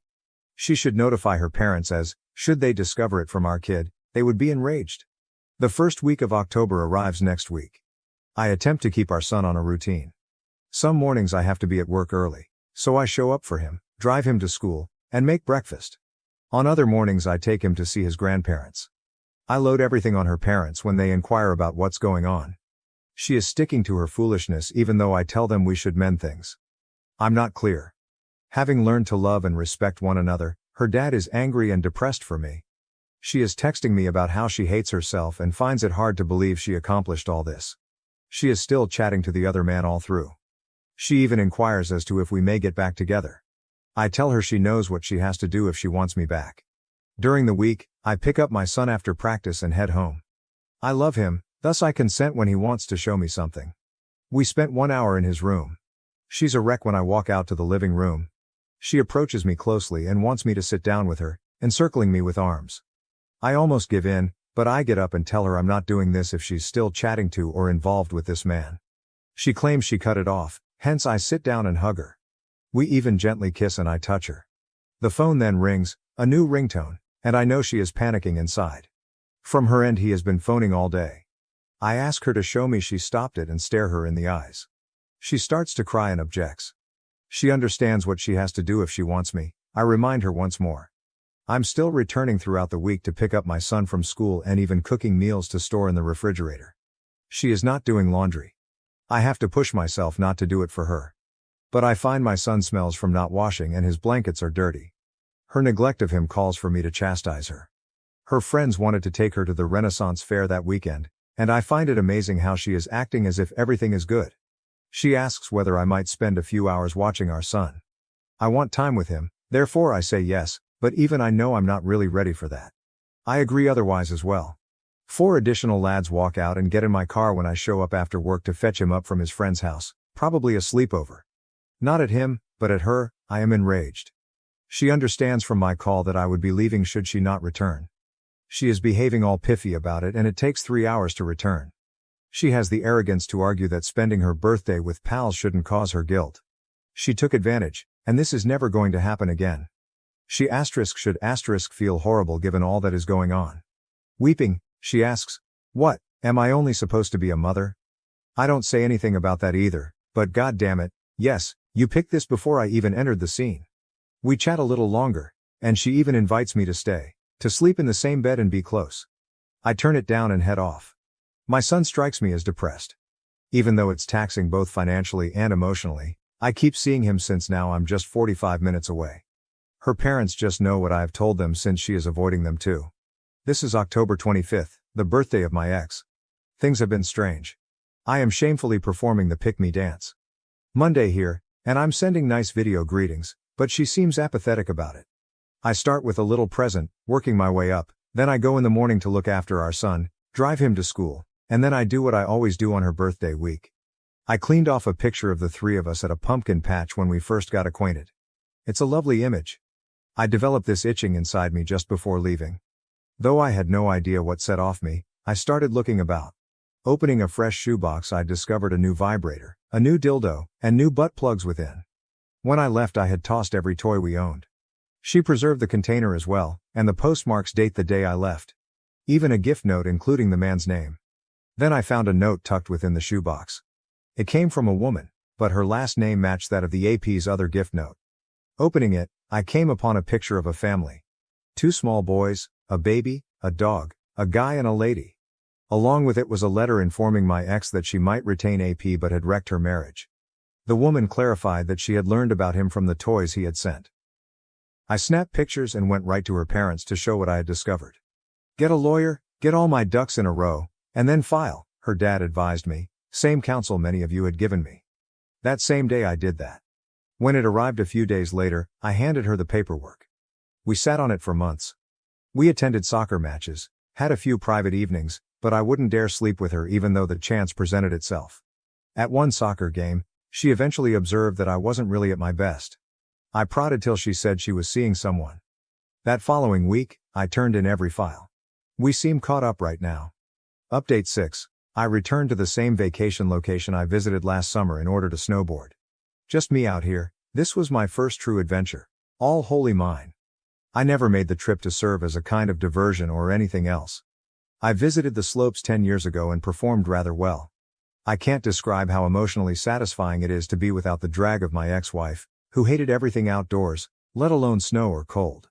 Snowboarding has always made me happy. I was thumbing my ring finger trying to spin the long-gone ring as I strolled throughout the city.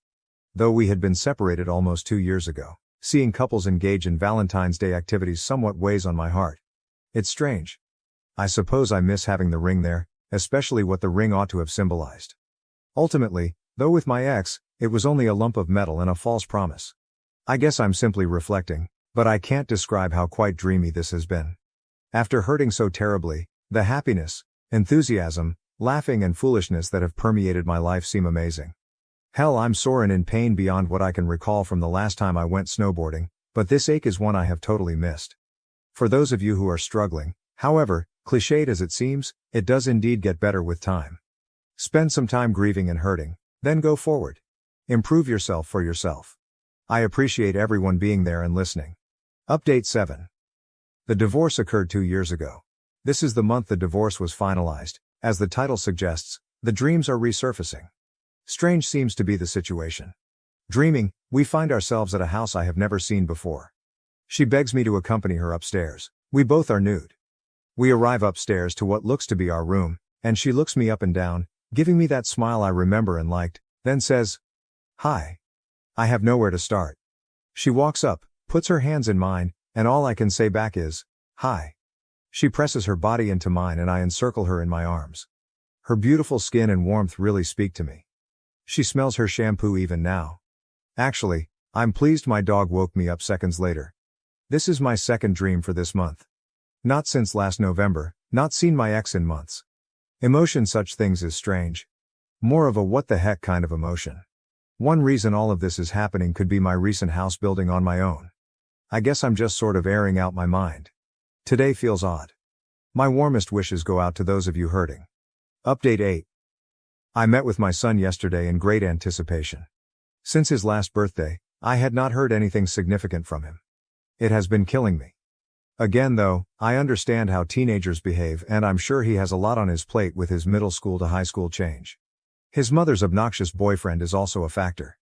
To be honest, when he at last picked up the phone, I got rather happy. Our chat was nice.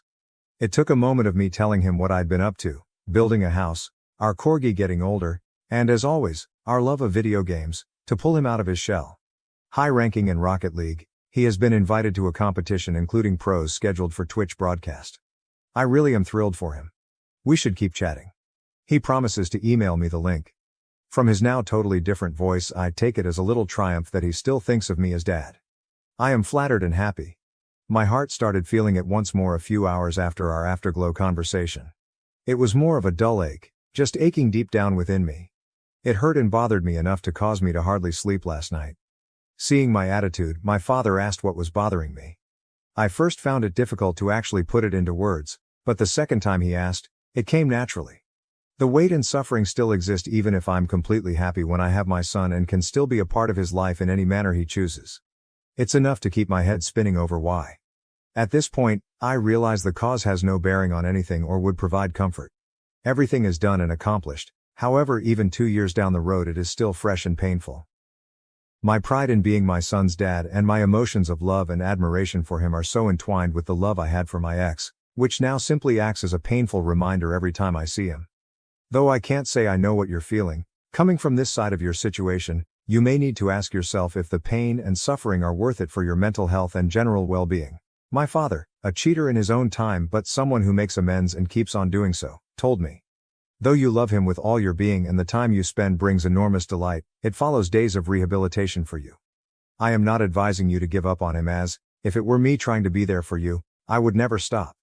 Perhaps you should nonetheless, let go of everything. You gave all you have. I haven't seen you this joyful in a long time. Still, I can see the toll it takes on you. Your emotions divided between your love for your son and the anguish you obviously still have from how you were deceived. I understand he's acting as a father, seeing obvious suffering on my face while his son battles. He would never want it lastingly. Given the lengths of his military training, which trained him to detach himself and view events from several angles, I take it as his attempt to provide wise guidance. He does not intend to just vanish from my son's life, I'm sure. Maybe he only wants me to keep outside of it all. Perhaps he only wants to spare me the suffering still afflicting my heart.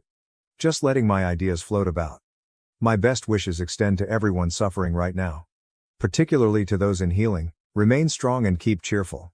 Comments. OP, your first response and attitude to him calling were exactly perfect. For a teen especially, this is all quite challenging ground to walk. Talk not of his mother, her partner, or their domestic situation.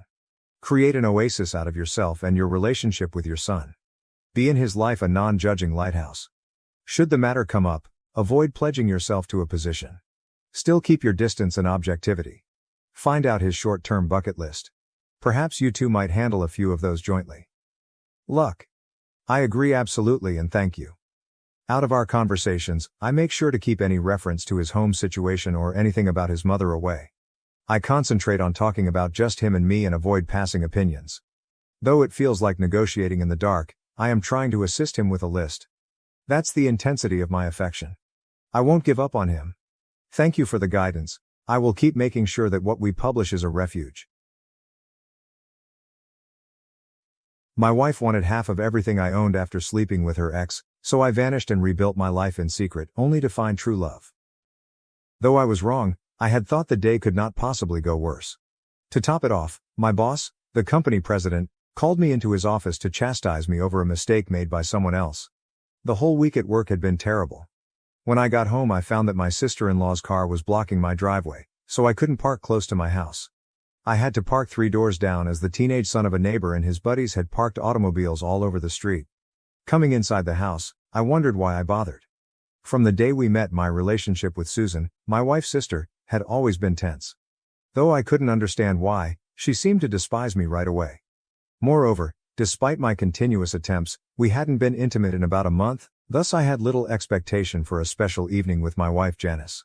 When I got to my driveway, I saw an empty garbage can by the curb and hauled it around the side of the house via the side gate to position near the back door. When I walked into the kitchen, my wife and her sister were chatting in the living room and I heard music. Pulling a beer from the refrigerator, I tasted it and turned to face the living room. But a sentence I overheard at the door stopped me cold. Not from my sister-in-law but from my darling wife. God, he ******ed me 3 times today. My wife admitted, ever since Brandon came back last month, I just can't get enough of him. Brandon was my wife's ex-boyfriend, who had left her and gone away. Interested, the sister of my wife inquired, so what are you going to do now? Janice said, I'll find a lawyer and file for divorce. Brandon wants me to move in with him. I'll get half of everything since this is a communal property state. More than enough had I heard. I went to the rear door numbly, then turned around to find my car. I opened the door and dropped into the driver's seat, now understanding the reason I had been denied any closeness. My wife wanted half of everything now since she was sharing it with someone else. The worst aspect was that she most certainly would get it from the state. Janice and I had tied the knot 3 years ago. She had left her employment immediately following our vows and never raised a finger at home. 3 times a week for house cleaning and laundry, I paid a maid. On those days, she would make dinner. She ordered takeout or I cooked the remainder of the time. Though love wore blinders on me, I know what you could be thinking. At least until a month ago she kept me pleased by giving decent sex. When my mother died when I was 13, my father and I suffered a terrible loss. We were really close and Dad did his best to raise me appropriately. Losing him to a drunk driver when I was 23 was a major blow, happening just 1 year before I saw Janice.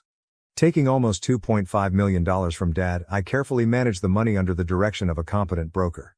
I had several $100,000 in savings that I had never touched, let them flourish even in the current economy, even as Janice tried to spend every dollar I made. I had enough to live reasonably without squandering my fortune. Our love for Janice caused us to overlook a prenuptial agreement, a common error many make believing their marriage will endure a lifetime. This control allowed her to perhaps take almost $1.5 million from me, all for the benefit of spreading her legs. The state looked all too ready to back this approved kind of exploitation. She had indicated she wasn't quite ready to serve me, so I realized I had some time to act and proposed contacting a lawyer. Developing a strategy, I watched the rear-view mirror in my car until I saw my sister-in-law's automobile pull out and head away. Starting the car, I turned around and headed back to my driveway. Janice vanished from sight when she first arrived at the house, so I went to get another beer in the kitchen. Popping the cap and sipping slowly, I considered where to go from here. Janice said, "Oh, there you are, honey," walking into the kitchen. "I didn't hear you arrive." "Hello, darling, I arrived right now." "Been a hard day," I said with a kind smile, resolved to perform as convincingly as she had. "I didn't have time to order anything for dinner," she remarked, slightly pouting. Though I wanted to add, "That's because you spent your day with your lover, discussing all the details with your sister." What I said was, "That's okay, sweetheart. I'll just reheat some yesterday night's leftovers." She declared she was going to go up and relax in a hot bath, smiled sweetly, and kissed my cheek. Grinning and nodding, I thought, **yeah, Gotta wash all that away asterisk. She went and I ate a chilly plate of fried rice while downing 2 more beers. I threw the empty container, then channel surfed back to the den and sank into the chair. At last I came across an old movie. About half an hour later, Janice came back and sat on the couch till the movie stopped. Rising, she claimed to be exhausted and headed for bed. Asterisk. Yeah, worn out from being disloyal asterisk. I said I would join her later and watch the news. I hadn't actually seen the film. My thoughts were on strategizing my next action.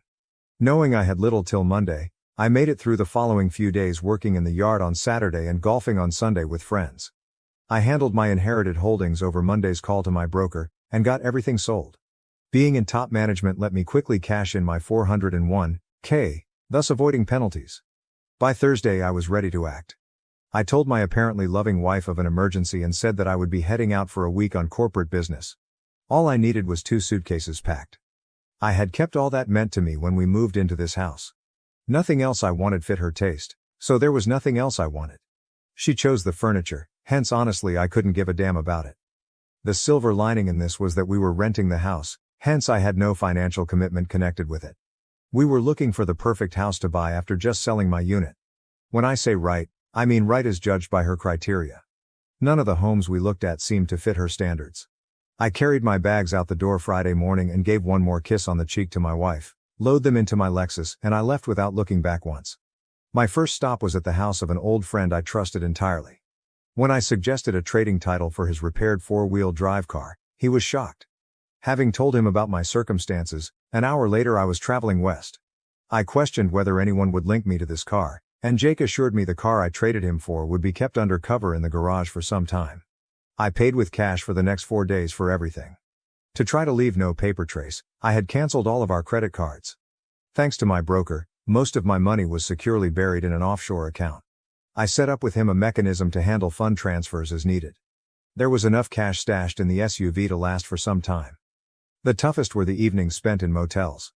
I had been too preoccupied last week implementing my strategy to consider what had personally happened to me. I had adored Janice. Had I not, I would not have married her. Though I experimented in my imagination through several what-if scenarios, I came to the conclusion that there wasn't much I could have done differently. I doubted I could have kept them apart even if I knew her former boyfriend had returned. Arriving at 2 conclusions, I realized it was my own fault for being naive enough to marry her and she most likely never really loved me. On the 7th day away from home, I was seated at a tiny town Montana mom and pop cafe.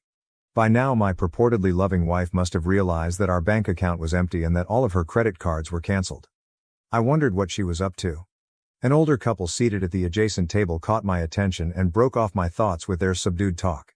Looking to be in his late 50s, the man was sharing with his red-haired wife his need for an additional worker on their farm. Sadly, they could not afford to pay someone until their present calves were ready for sale. Finding someone prepared to labor for what they could pay proved difficult even then.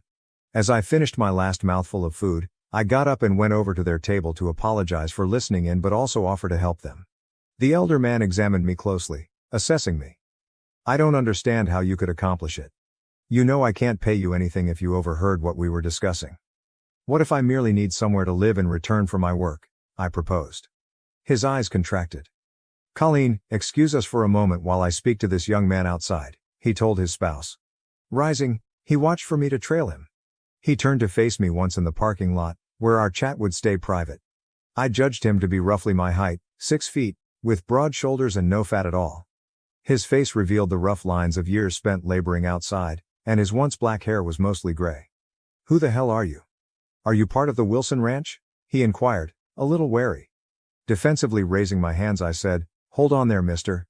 About any Wilson, I know nothing. I arrived here this morning. 4 days ago I was living in Texas. Perhaps we could help one another out. He said, why would you want to assist us out if what you claim is true? I'm not able to pay you. What is it for you? We don't need such trouble if you're on the run from the law. Saying, I'm probably on the run, as you put it, but not like you may think. I then told them about my unfaithful wife wanting to take me to the cleaners and how I could use a place to stay for a little.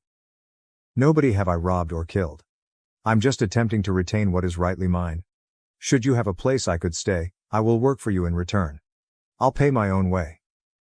If you don't believe I'm of assistance, let me know. I'll be on my way with no resentment.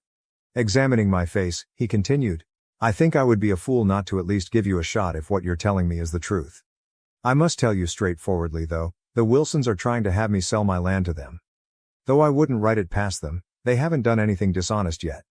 You might be chewing off more than you can handle. I told him I was ready to run the risk. He then asked about my experience ranching, and I told him straightforwardly. I was not a cowboy. I had spent a couple summers on my uncle's Texas property. He reached out and we shook in unison on our agreement. I introduced myself and he advised me to phone Bill, his first name. Colleen was waiting in the diner when we returned. He yelled out to her, Colleen, this is Carson. Should he be able, he will be working for us. She got up and reached out her hand. I shook it and she said kindly, It's very nice to meet you, Carson. Her voice was clear, maybe with a trace of Irish accent. She was trim and fit, just as her husband was. It's good to meet you too, ma'am, I added. She answered, You just call me Colleen, the last name is Buckman. Not really needed for formality in this region of the nation. This lovely woman appealed to me right away. Bill urged us to return to the ranch. He drove up to a general store before leaving town, and we both got out of our cars. I might want to pick up some clothes fit for ranch work, he remarked. He was greeted warmly by the proprietor as he entered the store, clearly a frequent visitor. For the time being, a coat and some Western-style riding boots would have been plenty. From the general store, the main gate was about 20 minutes drive away, arched under the name Rocking Bee Ranch. Bill called his brand Rocking Bee. Another mile of a private road brought one to the main house on top of a hill. Their two-story house looked recently painted and well-kept. Behind it started to show a barn and a number of outhouses. The partially laden sacks of food in their pickup suggested their weekly supply excursion into town. I trailed the Buckmans into the kitchen, tugged behind them and packed things into my arms. 2 visits saw the vehicle emptied. Bill told me to drive out back and showed me a little hut for my lodging. I saw him standing in front of the cabin as I pulled around. He pointed to the cabin when I came out, saying Sam used a similar one a few yards away and mentioning Sam was out making the rounds. I will meet him later. He waited while I settled into the cabin after emptying my baggage. Its one big room featured a bed along one wall, a table with 2 seats, a potbelly wood burner in one corner, and a bathroom with a single stone shower. Though it wasn't opulent, it was tidy and a good place to stay for now. At least would let me hopefully avoid running across Janice. He was sitting in his pickup when I came outside and instructed me to climb in. With a couple of 100 acres put aside for winter fodder, he showed me around the roughly 6,000-acre property. Accessible solely on horseback, the mountainous, forest-covered back part of the ranch produced mountains with a creek running across the land. Bill said he used to have 3 full-time hands, but Sam was the only one left through trying circumstances. Sam had been working on the ranch almost 30 years ago. They recruited extra personnel during roundups choosing cattle to bring to market. Bill dropped me up at the modest cabin and said, By the way, I saw you have a laptop. You can access the internet wirelessly from my satellite connection to a router. Supper is in the main house. We usually eat about 6:30. He left in tow. I was settled in less than 30 minutes, allowing time to turn on my computer. I made a Wi-Fi connection as he had advised and rapidly checked for emails. Jake sent one note that Janice had reported me missing to the police and they were looking at my absence. It provoked some thought for me. The only person I had really mentioned leaving was Jake, and even he was unsure of my destination. Though I had sent my resignation to my previous company, I hadn't personally told them about my leaving. I knocked on the main home door just before 6:30. Bill asked me to come in, and as I entered, Colleen was cooking while Bill stood to the side chatting to a man I thought to be Sam. Pointing me over, Bill said, Sam, here is Carson, the new hand I mentioned. For today at least. After a day's work, we'll see how he feels about it tomorrow, Bill replied, flashing a broad smile. Carson, meet Sam, said. Sam extended his hand and grinned warmly at me. At least 6 3/8 he was a large man. Like Bill, he seemed to have worked hard all of his life and matched in age. He was African American, one obvious fact. Sensing the force in his hand, I shook it. Well, young man, let us hope this here appeals to you. I could benefit from your support, he replied. He thought of me as youthful since at 28 I was roughly half his age. I said, I plan to give it my best shot. Colleen contacted us just then to get us seated for dinner. Bill and his wife sat at opposite ends of the table, leaving Sam and me to sit between them across from each other. On the table were a big dish of mashed potatoes, a huge platter of pork chops, another with fresh green beans, and a plate piled with definitely handcrafted biscuits. We don't eat fancy here, Carson, but there's plenty and it's filling, Colleen stated. It looks really good, I said. I asked Bill if he had lived here all his life as we ate. Yep, he answered.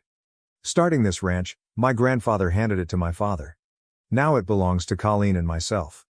Although, in younger years I wasn't so sure she would be involved with it. I had to fend off every man to acquire her. He turned to face his wife, and I could see how deeply he loved her. Now Bill, she said, you know you're the only man I ever had eyes for. I simply had to make sure you wanted me enough. Bill added, my wife has been responsible for the 3 happiest days of my life: the day she agreed to marry me, the day she did marry me, and the day she gave birth to our daughter, Caitlin. Colleen must have seen my inquisitive expression and remarked, our daughter is away right now. I hadn't seen any indication of a daughter. She is at South Dakota State University completing her veterinary sciences PhD degree. She has only spent the holidays at home. We are eagerly waiting for her to return carrying her degree. She's supposed to be home in a couple of months, Bill said. Having a vet in the family will be great, and should help to reduce some of the costs. I tried to help clean the dishes after supper, but Colleen shooed me away saying it was her job. Breakfast at 5:30, Bill said, and work would start at 6 o'clock. I saw a copy of today's New York Times on the counter as Sam and I were leaving, perhaps picked up by Bill in town. He approved when I asked whether I might borrow the front page. I requested him to briefly step into my cabin once outside. Inside I pulled out my digital camera and taught him how to operate it. I had him snap a close-up of me displaying the newspaper's front page. Though he never asked, I could see he was fascinated. He did ask about an alarm clock. I told him I had one. Saying he would see me in the morning, he went. I downloaded the image to my computer and wrote an email including a note to the police in my former hometown. The message said I had left town of my own free choice and I was alive and healthy. Selecting a national newspaper over a local one left my whereabouts vague. I emailed Jake asking him to utilize one of the nearby coffee shops with free internet access. My work email was probably still operational, hence I gave my password so he could transmit the original email and picture to the police without leaving any traceable routes. Assuming the police wouldn't commit significant resources to hunt a fugitive husband, this manner I planned to avoid appearing on any FBI or national missing person databases. That night I fell asleep peacefully. I got up at 5 the next morning, showered, and got dressed in time to walk to the main house with Sam. Bill told Sam to get me going installing fence posts in the hillside part after lunch. He pointed out a horse and saddle I would require following Sam to the barn. Drawing on his experience on his uncle's property, he appeared happy with the way I saddled the huge brown horse. We then selected 2 mules and attached saddle packs using a post hole digger to load fence posts. Bill joined us in the barn carrying a saddle scabbard and a Winchester Model 94. He explained it was mostly for the odd occasion when we might have to call down a sick cow. Sam and I mounted up and set off following the creek up into the hills, each leading a mule. Sam and I developed a rapport and had talks while we rode. Trusting he wouldn't betray my confidence, I told the tale of how I landed up in Montana. He returned with his own stories. After graduating from high school, he had married immediately only to find his ex-wife sleeping with another man. Driven by a flash of wrath, he had almost killed the man, earning a 5-year prison term. Bill spent the last 30 years here, and upon his release he was the only one ready to give him an opportunity. Sam said great things about Bill and Colleen, thinking of them as the salt of the earth. Half an hour later we arrived at the fence delineating the property limits. Sam saw that just about every third one of the posts required replacing. Not all of them had rotted or were near to each other. He stayed with me to make sure I was doing it right as I swapped the first 2. He advised working till about 4 o'clock so that I could make it to supper at 6 o'clock, have enough time to return, take care of the horse and mules. To make sure I wouldn't get lost, his parting words were to follow the stream back down. He turned around and left me by myself working. I moved along the line substituting fresh posts for old ones. I stopped at midday and pulled from my saddlebag the pork chop sandwiches Colleen had handed me in the morning. I ate my sandwiches then went back to work. The alert of my watch beeped at 4 o'clock in the afternoon. I realized I had set all but a few of the posts the mules had carried up. Leading the mules, I followed the fence line back to locate the brook and started down. I came upon a natural pool with streams in and out just before leaving the woods. Stopped to take in the scenery. I knew it was the most peaceful and lovely place on the property. I managed to unsaddle the animals and feed them in time back at the barn. Sam came to bed down his horse as I was caring for the others. Before dinner, when we savored steaks, we hurried to change and clean up. That evening, tired, I participated little in the discussion and excused myself right after dinner to go to bed. I went fast to sleep and slept deeply. I hurt all over when I woke up. My arms, shoulders, and legs throbbed. My hands hurt from running the post hole digger. Even with my consistent exercise, a 2-hour gym session and a full day of fence post installation differs greatly. Bill and Sam laughed as I hobbled into the kitchen and groaned when I sat down. Colleen too couldn't really disguise her smile. Still, even with the pain, I was starving and ate my meal quickly. Ready for still another fencing day? As we stood from the table, Bill inquired. I moaned and answered, yes sir, trying to project more hope than I felt. Bill laughed. I suppose you could rest it today. You should ride the rounds with Sam. I nodded with gratitude. Cleaning the stalls and swapping the hay came first. We loaded up in the pickup after placing the horses and mules in the pasture and filling their feeder and started our ranch tour. Our main objective was to make sure no calves were split off from their mothers or cows were down. Sam seemed to have natural knowledge of the ranch. He could almost predict where the animals would be and approximated their count. 30 years later, it seemed to come easily to him. Sam halted the truck as we arrived at the far end of the ranch and looked about. He turned to look at something on one of the hills and handed me his binoculars, pointing to a certain area. A minute later I found 2 calves apparently alone. Where are their mothers? I asked. He waved toward 2 cows close to the tree line. That is them across from each other. Their calves have to have walked into the forest, been disoriented and persisted on. We will have to pull them down. Are we hiking up there? I asked. Sam shot back. Nah, it's too far. We'll go back and load a couple of horses. Sam called Bill, telling him of what we had observed and that we were on our way to fetch the horses. The pickups had 2-way radios. Bill saddled 2 horses and loaded them into a trailer when we got back to the stable. All we needed to do was stock up and head off. Sam guided us along the tree line below the calf location, and we unloaded the horses. Sam knew the area like the back of his hand, so riding up into the hills his 30 years on the ranch became clear once more. We eased down behind the calves half an hour later and started gently pushing them back down the hills. When we cleared the trees and the errant young discovered their mothers, I couldn't help but giggle. Running wailing to their mothers, they went straight to grab a teat to suckle. The bigger cows waited patiently so their young can eat. It seemed so different from my early years. Supper that evening was mashed potatoes, corn on the cob, and fried chicken. Driven now, I spoke more than I had the night before and grew to know Colleen. She was 5 years old when her parents came to the United States from Ireland. Fascinated by stories of the Old West, her father had brought the family to Montana and explained the trace of an Irish brogue in her speech. Much better the following day, I went back to repair the fence posts after breakfast. Sam loaded the mules for me, but this time I left on my own. Following the stream got me to where I needed to be. This day turned out to be less difficult than the first since I had some techniques to reduce the effort of the work. I published the last one just before 4 o'clock and returned to the barn. I worked some of the booths with extra time before tidying for supper. On my 4th day I helped Sam do some building repairs. I set more fence posts the next day. 2 months passed quickly, and I now rode the property to see the livestock. I was in the most physical form of my life. Sam took Saturdays off, Bill took off Sundays, and Mondays were my days off. We set a calendar. I ran to town if necessary and used my day doing laundry. Everyone on the property had come somewhat dear to me. Sam was laid back and kind. We used to often sit and chat after dinner.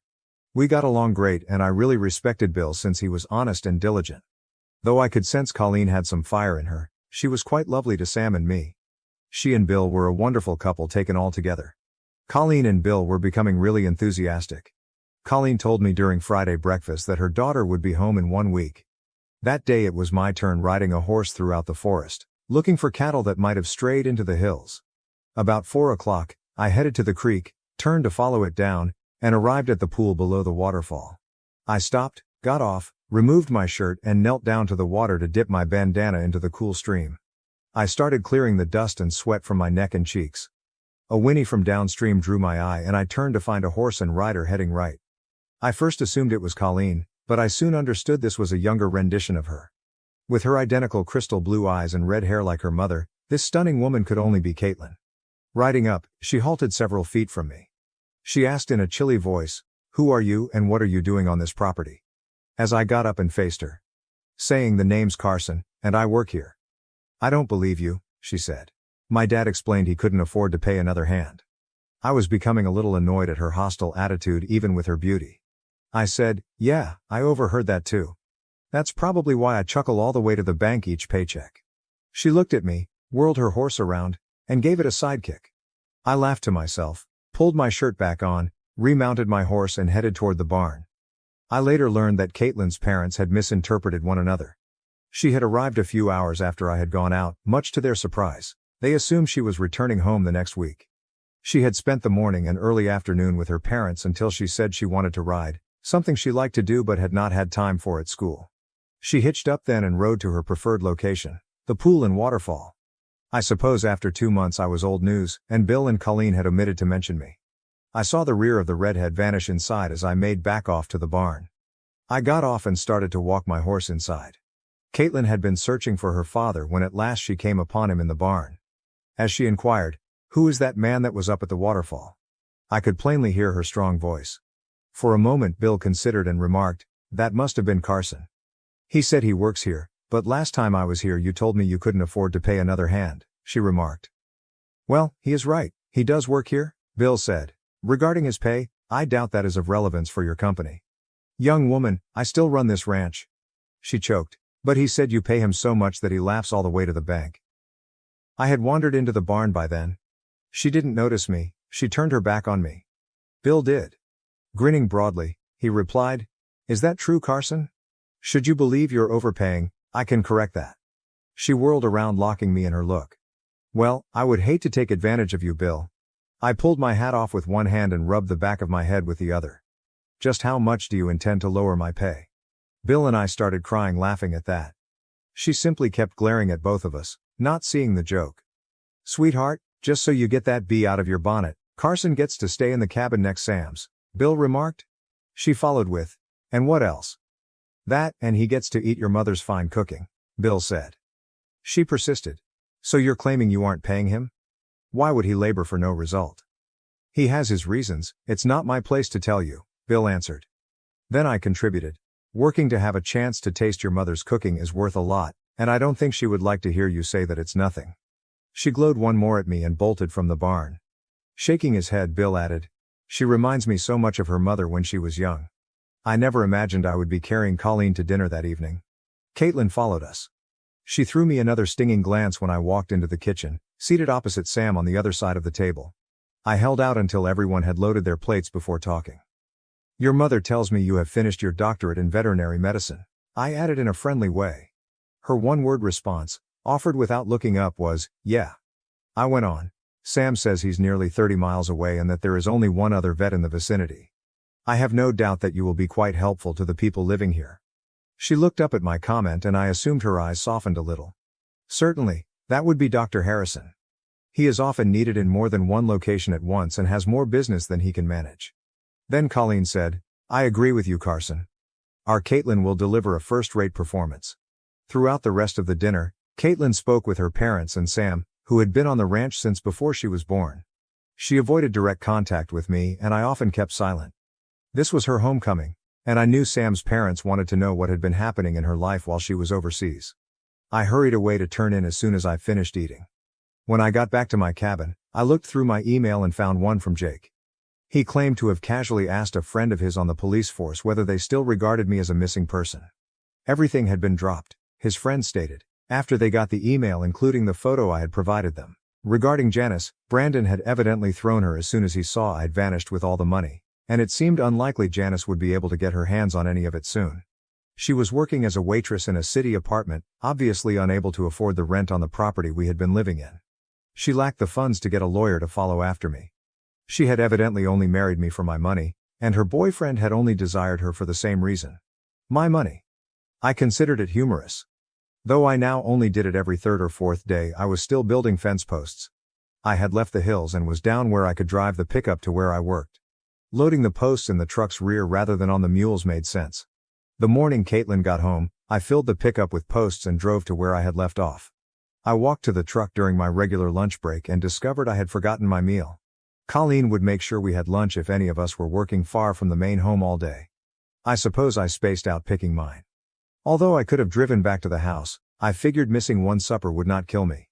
Just setting a post about half an hour later, I was attaching the wire when I heard a car approaching. Looking back, I saw among the ranch vehicles one of them.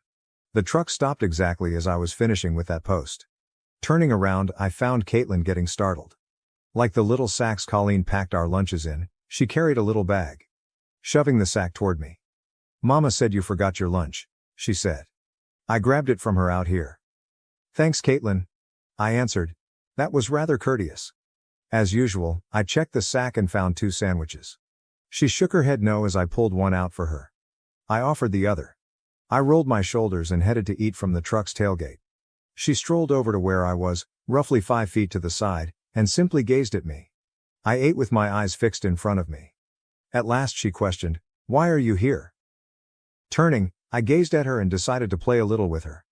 "You can't tell anybody. I stashed the money after robbing a bank. I'm hiding here till the heat is off so I can get the cash." Her eyes became wide initially, then she sent me a glare. She sighed, turned to go, saying, "You're a real clown." I waited to contact her until she reached her truck midway. She halted, then turned slowly around. I wed someone who only wanted the things I could offer her and never loved me. I got up here because I just wanted to temporarily escape what I knew. She fixed another glance at me, and I believe she determined this time I was speaking the truth. She nodded her head and went silent once again. I considered what her dad had said about her mother behaving like that at her age as she drove away. He said he had calmed her, but I thought the key was their love for one another. Less than 24 hours had passed since I first saw Caitlin, and I could not see any man taming that fiery redhead. That evening's dinner was essentially a replay of the evening before. Caitlin talked with Sam and her parents. She didn't know me, hence we had nothing in common, and I didn't feel slighted. Actually, Bill went to answer a knock on the door while we were just completing dinner. He entered the kitchen, then followed by a man my age. Women would have called him tall, black and attractive. With great enthusiasm, Caitlin called his name, leaped from her seat and hugged the person. They were clearly gabbing away about how long it had been since they had seen each other, clearly knowing one another. A few minutes later the door knocked once more. Bill responded once more and came back accompanied by another man, this one fair-haired but also attractive. Caitlin also greeted him quite warmly. I remembered Bill's comments of having to battle off every male nearby to win his wife. At least in appearances, Caitlin was exactly the treasure her mother was. I left the meal excusing myself and went back to my cabin. Mentally, I hoped the 2 guys' luck was good. Though I did envy them, whoever won her affections would be a lucky man if Caitlin proved to be the woman her mother was. I grabbed the truck the following day and rode the property. Something didn't seem to match by the time I had done my rounds. Early enough, I returned to pick Sam and we had a whirl-around tour of the ranch. Though he agreed that something didn't feel right, it simply appeared like we were lacking a few herds. There were plenty of cows scattered around the ranch. We resolved we would ride the mountainous sections and saddle up the following day. Bill agreed to our scheme when we brought it up at dinner that evening. That night it rained, which would complicate track search. Bill took us to one end of the property after we loaded our horses into a trailer early the next morning. Sam continued another third higher. I rode perhaps 3/3 of the way up into the tree line. We then crossed the ranch across the hills, across the trees. Reaching the far side took up much of the day. There were 5 stray herds counted here. Bill greeted us as we emerged from the hills. We placed the horses into the trailer and proceeded back. We talked about the matter and agreed that our sole action may be increased vigilance. That evening at supper, Caitlin received another call from a suitor. Her mother murmured something about that, the 3rd one she had that day. Word had leaked that she was returning home, and men were crawling out of the timber work looking for her. We kept a close check on the herd for 4 more days. Except for the suspected original loss, everything seemed to be in order. Caitlin's potential mates kept paying visits. She had been home for a week and had not spoken to me 2 words since the day she brought my lunch. On the 5th day following the apparent livestock disappearance, I told Bill I wanted to bike the property line across the hills. We had seen no proof the missing animals had crossed through the grazing regions and we had already covered the fence lines there. Sam dropped me off to the west side of the property, where Bill's bordered Wilson property. I saw 3 new sets of horse tracks crossing from the Wilson side of the fence onto Bill's side around midway to the southwest corner. The odd thing was the fence wire was still up. After dismounting and looking at the fence posts, I discovered that 5 of the staples had been loosened and were hardly keeping the wire upright. Eliminate the staples, lower the wire, and you may cross across. Reverse the wire and staples, and it looked right. I went remounted following the tracks.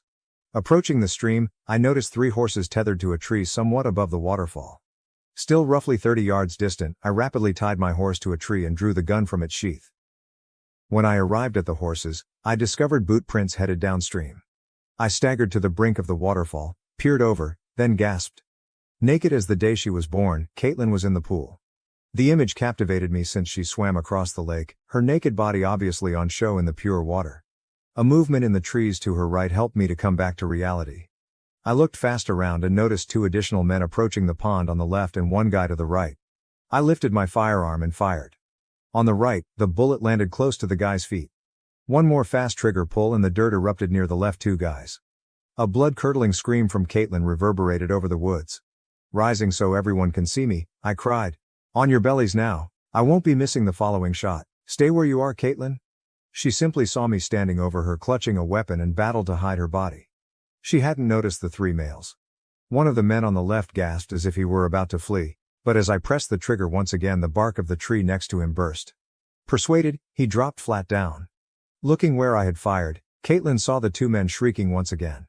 I began to count down. Before I could say 1, the other 2 dropped down too. I told them right away to place their hands behind their heads, and they complied. I asked Caitlin right away to leave and change. She tried to object, but I growled at her to just follow my directions, get ready and go. Clearly terrified, I could see her shivering from where I stood, but she followed my direction. She left the pool like Venus rising out of the sea. She emerged from the sea back away from me, but I couldn't look away from her. Her alabaster skin and the most precisely shaped butt I'd ever seen stayed with me always. She just put on her jeans and blouse, swung up upon her horse and kicked once to be across the woods. I told the men one by one to get up on their knees and then lie back down when she was away. I sighed with relief just when all 3 were before me. I judged it time for a bluff. What then ought I to do with you 3? I could just shoot you in the legs and see you die slowly. The 3 men started to ask me to spare them. Even if I spare you, I replied, Caitlin's father will guarantee justice when I tell him of your horrible plans regarding his daughter. Unless, of course, you have something like cattle rustling for your confession to the sheriff. Although it can result in jail, at least it gives you a chance at life. The tiniest among them cracked. Indeed, we did it. Wilson said breaking Buckman would guarantee Wilson his land.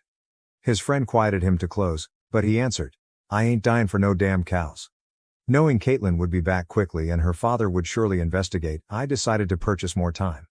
As expected, 45 minutes later Bill and Sam galloped right front. They motioned me down, then rushed up to meet me at the top of the climb. What in the devil is happening? Bill wanted it. It seems some of Wilson's hands paid us a visit unwelcomely. I followed them here from the fence line. 3 were trying to sneak up on Caitlin while she was swimming. I pushed my rifle's barrel up against the smaller man's neck. I believe this one has something he wants to confess to you. Again prodded he whined, we did it. Although we grabbed some of your animals, Wilson drove us. Bill turned his cap back and grinned at Sam. You know, they hung cattle rustlers and horse thieves when my grandfather managed this property. Back then justice sometimes felt easier. Too bad these days we have to be polite. Bill and I decided to march the rustlers back down carrying rifles while Sam stood guard. Sam tethered their horses together and raised the rear, thereby trailing after them. When we arrived at the buildings, we guided the rustlers into the barn and arranged them in individual stalls with open doors that let us monitor without them seeing each other. Bill entered the house to summon the sheriff, Sam and I watching from behind. The sheriff raced the long drive in less than 30 minutes. Bill met him and briefed him on the developing events. He agreed when I suggested first bringing the smaller offender out so the sheriff could question her. I went right outside with my prisoner. First reluctant, the small rustler seemed to think about his quietness and started talking. Looking at Bill, the sheriff remarked, it seems that our case here is simple trespassing. Though I could leave them in your hands, honestly it's a little waste of my time. Ignore me, I will let you manage things. The scared rustler opened suddenly and expanded his eyes. The sheriff called for assistance as he quickly pulled the truth. Not too long later, Wilson's large property was inundated with the sheriff's car convoy. The sheriff found approximately 100 stolen cattle bearing the Rocking Bee brand, even though the area the rustler pointed out was quite large. By day's end Wilson and his friends were behind bars. In among the chaos, it was well past 9 when we sat for dinner. Though seated at the table, Caitlin kept her eyes fixated on her dish. What were you outside doing? Having not had much opportunity to interact with her, Bill asked her directly. I was swimming right now. She flashed me an accusing look, saying, I didn't think anyone would spy on me. I interrupted. First of all, Caitlin, I wasn't watching you.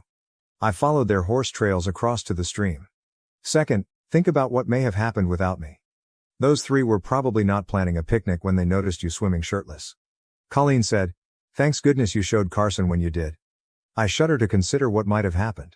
Aware of an early start the next day, the discussion changed and we rapidly ate our dinner. Coming out of the kitchen toward my cabin, Caitlin shouted to me. Stopped and waited as she angrily asked, "So, did you enjoy the view today?" Anticipating thanks proved overly optimistic, so I said, "Let's just say I'd be dishonest if I claimed it wasn't breathtaking." She sniffed and turned on her heels, striding toward the house. I stood shaking my head, realizing there was something about me that regularly hooked her. Bill had to go into town formally charging Wilson the next day.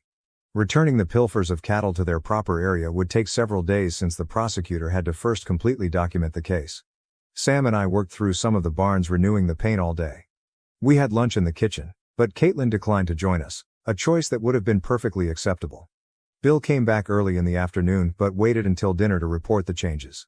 Wilson and his friends will be released on bond since this wasn't a capital case, he said. Although he expected no more conflict, he advised us to be alert.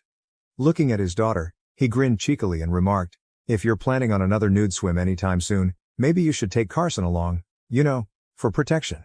Her cheeks was red and she staggered as she stood and hurried to her room. Bill and Sam burst out in laughter, and even Colleen found herself giggling. I laughed at their pace. We started our dinner when the laughs stopped. Bill kept his gentle mocking going. "I truly owe thanks to Carson. Wilson might have financially risked this property rather significantly. You are well worth every penny." We had yet another round of jokes. 3 days later Bill was informed he could have his livestock back. Riding with a sheriff's escort, we loaded 3 horses into a trailer and headed to Wilson's Flying Doll Ranch. Once we had the horses unloaded, Colleen came along to run the truck and trailer back. Starting to drive the cows back toward his ranch, Bill, Sam and I rode ahead and loosened a section of the fence line as we neared the Rocking Bee Ranch so the cattle could pass over. Content with the day's work, we tightened the fencing and rode back to the main house after making sure every cow was back where it belonged. Caitlin had filed for her veterinarian license during this period. She could only tend to the animals on her father's property for now, while the approval procedure usually took 45 days. I would find her all around the place and, naturally, at mealtimes. If I could catch her eye, despite her silent treatment, I would grin broadly and wriggle my eyebrows, always enough to make her flush.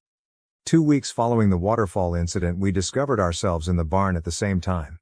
"Been enjoying any swims lately?" I asked. She walked up, inches apart, and glowed at me. "Why are you such a **** hole?" I shrugged, laughed and asked, "Why are you such a B**********?" Her right hand sought my face, but I moved quickly to seize her wrist before she could hit. Still undeterred, she attempted with her left and I caught that too. Pushing both hands behind her back, I pinned her and drove her body against mine. I dropped my face slowly near hers. She gazed at me but did not try to break away. "If you were mine, I'd put you over my knee and spank your butt," I remarked then. Pulling back, she said, "You wouldn't dare." I let off suddenly, and she dropped backward crashing on her butt. I just got rid of one woman who doesn't care about me. I'm not wasting my time on another. I wouldn't dare. She was the one who used to storm off first, but this time it was my turn. I walked out of the barn, leaving her on the ground. I saw her just before dinner. She avoided me predictably, but I couldn't interpret the look she gave me. Not that I ever claimed to know women anyhow. That proved true in my marriage to Janice. The next day I was in the barn looking over the stalls when Bill entered. Knowing Sunday was his day off, I reasoned he wanted to chat. I questioned whether Caitlin had told him about the incident from the previous day and whether he had come to urge me to leave. As he neared, I stopped working. "I heard you and Caitlin had a little showdown yesterday," he stated then. That addressed my concern about whether Caitlin had told her father, but I sensed a glitter in his eyes. "Sure, you might say that," I replied. "Most likely my fault." He went on. "Maybe, maybe not. Her problem, in my opinion, is her uncertainty of what to regard you. She considered you to be here for something first, then you turned into the hero saving the ranch and her. Why you aren't following after her like the other local young men is something she finds incomprehensible. Like her mother at her age, Caitlin is accustomed to having men encircling her little finger. She has had a couple of boyfriends, but none stayed. She hardly seemed to respect them. Simply said, 'I hope you don't let her chase you off. In my book, you are welcome here as long as you wish.' I answered, 'Thanks, Bill, that means a lot to me. I'll stop taunting Caitlin, hopefully allowing us to live and let live.' He left the barn and I started working again. I thought about Bill's comments throughout the rest of the day. Acting respectfully and having a discourse would be more successful than Caitlin's present method in helping her to understand me. Regarding her like the others, that simply wasn't in the cards. She skipped dinner that evening, a subject no one brought up, and I asked nothing. Even on my day off, I followed my schedule the next day, getting up at 5 as normal. Breakfast done. After Sam and Bill left for work, I got my washing. Bill had made significant investments in a big industrial washer and dryer, allowing me to run one load of all of my clothes. Since the laundry room was next to the kitchen, I stayed at the kitchen table eating and talking with Colleen while my clothes washed. Usually choosing to eat later, Caitlin entered, an unusual event for breakfast. Colleen inquired about my daily agenda, and I mentioned I was considering traveling into town. I then inquired whether she wanted anything specifically for me to pick up. She mentioned that, should I be so inclined, there were a few items I could acquire for her. I guaranteed her I wouldn't mind at all. Caitlin interrupted at that. "Cool, I'll bike into town with you. It seems like a waste of petrol for both of us to go separately." I had intended to go to the local shop for a few things. Surprised, I turned to say, "Sure, I would be happy to give you a lift." After yesterday, I hadn't expected her to approach me, let alone ask to travel anywhere with me. "I'll be leaving in about an hour and a half, after my laundry is done and put away," I said. She said she would be ready. She sat at the table, silent as Colleen and I carried on our talk after finishing cooking something to eat. Later, when I left my cabin, she came out from the rear door looking gorgeous in a turquoise sundress that matched her red hair. She clearly wanted for me to see her. Keeping the passenger side door open for her, I saw her slide inside the car. We started off, and she watched the countryside silently for half of the journey. She said suddenly, "I thought you were going to kiss me yesterday." I looked at her, but she appeared to be staring out the side window and her face eluded me. So I answered, "Well, while that may not have been unpleasant, I do have a rule about not forcing unwanted affections upon unreceptive females." Her head whirled around out of the corner of my vision, and I knew she was staring at me. She sat silently, but I detected sporadic looks in my direction. We turned around and entered the general store. She had a list of things her mother wanted, and I had to pick some fresh pairs of pants and blouses. An hour later, we got everything loaded. Lunchtime arrived, and I was hungry. I had one more visit at the hardware shop for a few things for Bill. She agreed when I advised we stop for a bite to eat. We drove into the same diner where Bill and Colleen had first met. We ordered our food and set a table across from one another. Sitting in quiet, I started to consider maybe I should have gone directly to the hardware store and then back to the ranch. The door swung open just then, 3 men walking in. 2 of them were the guys who had come knocking on Caitlin. They rushed for our table. The third stood behind me while 2 took seats on either side. They started chatting to her and ignored me. Rising from my seat, I pointed for the third one to settle in as I proceeded to the next table. I motioned the waitress over to have her place our lunch in front of me when she delivered it. I ate fast, without looking at the conversation happening at Caitlin's table. Rising to cover our supper from some bills on the table, her plate was still full and Caitlin had hardly eaten her dinner. "I am going to dash to the hardware store. Later on, I can stop back here to see whether you're ready to go," I remarked, stepping in to interrupt their talk. She shoved her plate back, got up and said, "It was nice seeing you guys again, but we have to go." The men seated at the table tried to object. One even volunteered to drive home. She turned away and trailed me to my SUV. She stayed in the car looking to be fuming as we drove to the hardware store. The quiet suspense followed us back to the ranch. She exclaimed, "Why did you do that?" turning off the highway down the mile-long driveway. "What?" I said, not sure what she was pointing out. "Reading to the other table," she said. "Oh, it is interesting. I assumed then that you would rather hang out with your buddies. Besides, I wanted not to be in the thick of their vying for your attention." She snapped, "You really are a **** hole." I kept my mouth closed wisely. I had no desire to fight her slaps while behind the wheel. She pulled up to the main home and collected what she could carry right away as soon as I opened the SUV's back. I carried extra bags and trailed her inside the house. She threw everything on the kitchen table without saying anything to her mother as I stepped in the rear door, then walked off toward her room. Colleen turned to ask a dubious question. I said, "I guess I'm in a *** hole," shrugging. She laughed and moved up to lay a hand on my arm. "I have never seen someone affect Caitlin the way you seem to have." I responded, "I guess I was born to just piss her off." She left me wondering when she said, "I'm not so sure about that." I went back to my cabin and tucked up my fresh wardrobe. Choosing to get out from under confinement, I saddled a horse in the barn. I ended up sitting at the top of the waterfall sitting out. The weather was good, So I tied the horse to a tree and sat at the fall's edge staring down the still pool. Caitlin rode up below me, getting off her horse, half an hour or maybe longer seated there. Not wanting to be accused of spying in case she was skinny dipping once more, I grabbed a stone and threw it down to produce a splash in the water. She turned around looking for the noise source and saw me. She expected to be leaving, but instead mounted her horse and galloped up to where I was seated. Was walking toward me from her horse, which was hitched beside mine. Rising, I moved away from the brink in case she intended to shove me off. Stopped inches from me, she said, "You're a **** hole. And you're still a B************,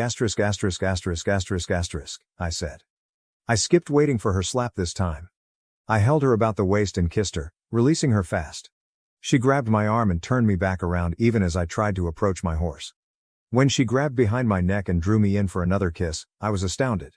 We discovered ourselves in an enthusiastic hug. Our clothing vanished and we had a great time as the enthusiasm developed.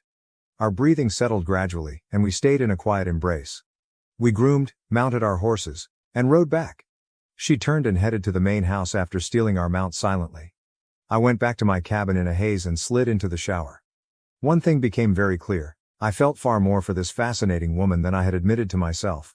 I hardly had time to get dressed for dinner. Bill, Colleen, Sam were already in the kitchen when they arrived, but Caitlin was nowhere to be seen. She came in as we were seated and chose the chair next to mine instead of her normal spot near Sam. Bill and Colleen looked at one another, and Caitlin just grinned politely. She animatedly spoke during dinner. Though curious, her parents avoided questioning why their daughter was in such great spirits. She helped her mother tidy the kitchen after dinner while Sam and I returned to our cabins. Just as I had snuggled between the sheets, my door knocked softly. Wearing just my boxers, I unlocked the door and Caitlin slid inside, toward my arms. We kissed tenderly, and she led me back to my bed following her clothes shedding. Once more, we made love before nodding out into each other's embrace. The sudden arrival of 5 a.m. made me groggy, reach over and turn off the screaming alarm. I forced myself from bed with tremendous reluctance. I left a soft kiss on her head, then lit the bathroom and got ready for the day before sliding out of the cabin. I couldn't ignore Bill and Colleen's careful looks during breakfast. I asked whether they knew where their daughter disappeared to at night. I loaded the pickup after the dinner so I could install fence posts another day. Working on a ranch by yourself gave lots of time for reflection. My thoughts turned to my recent past, amazed that only 3 months had passed since divorcing my wife. It seemed like a lifetime. I thought about the meaning Bill, Colleen, and Sam had in my life.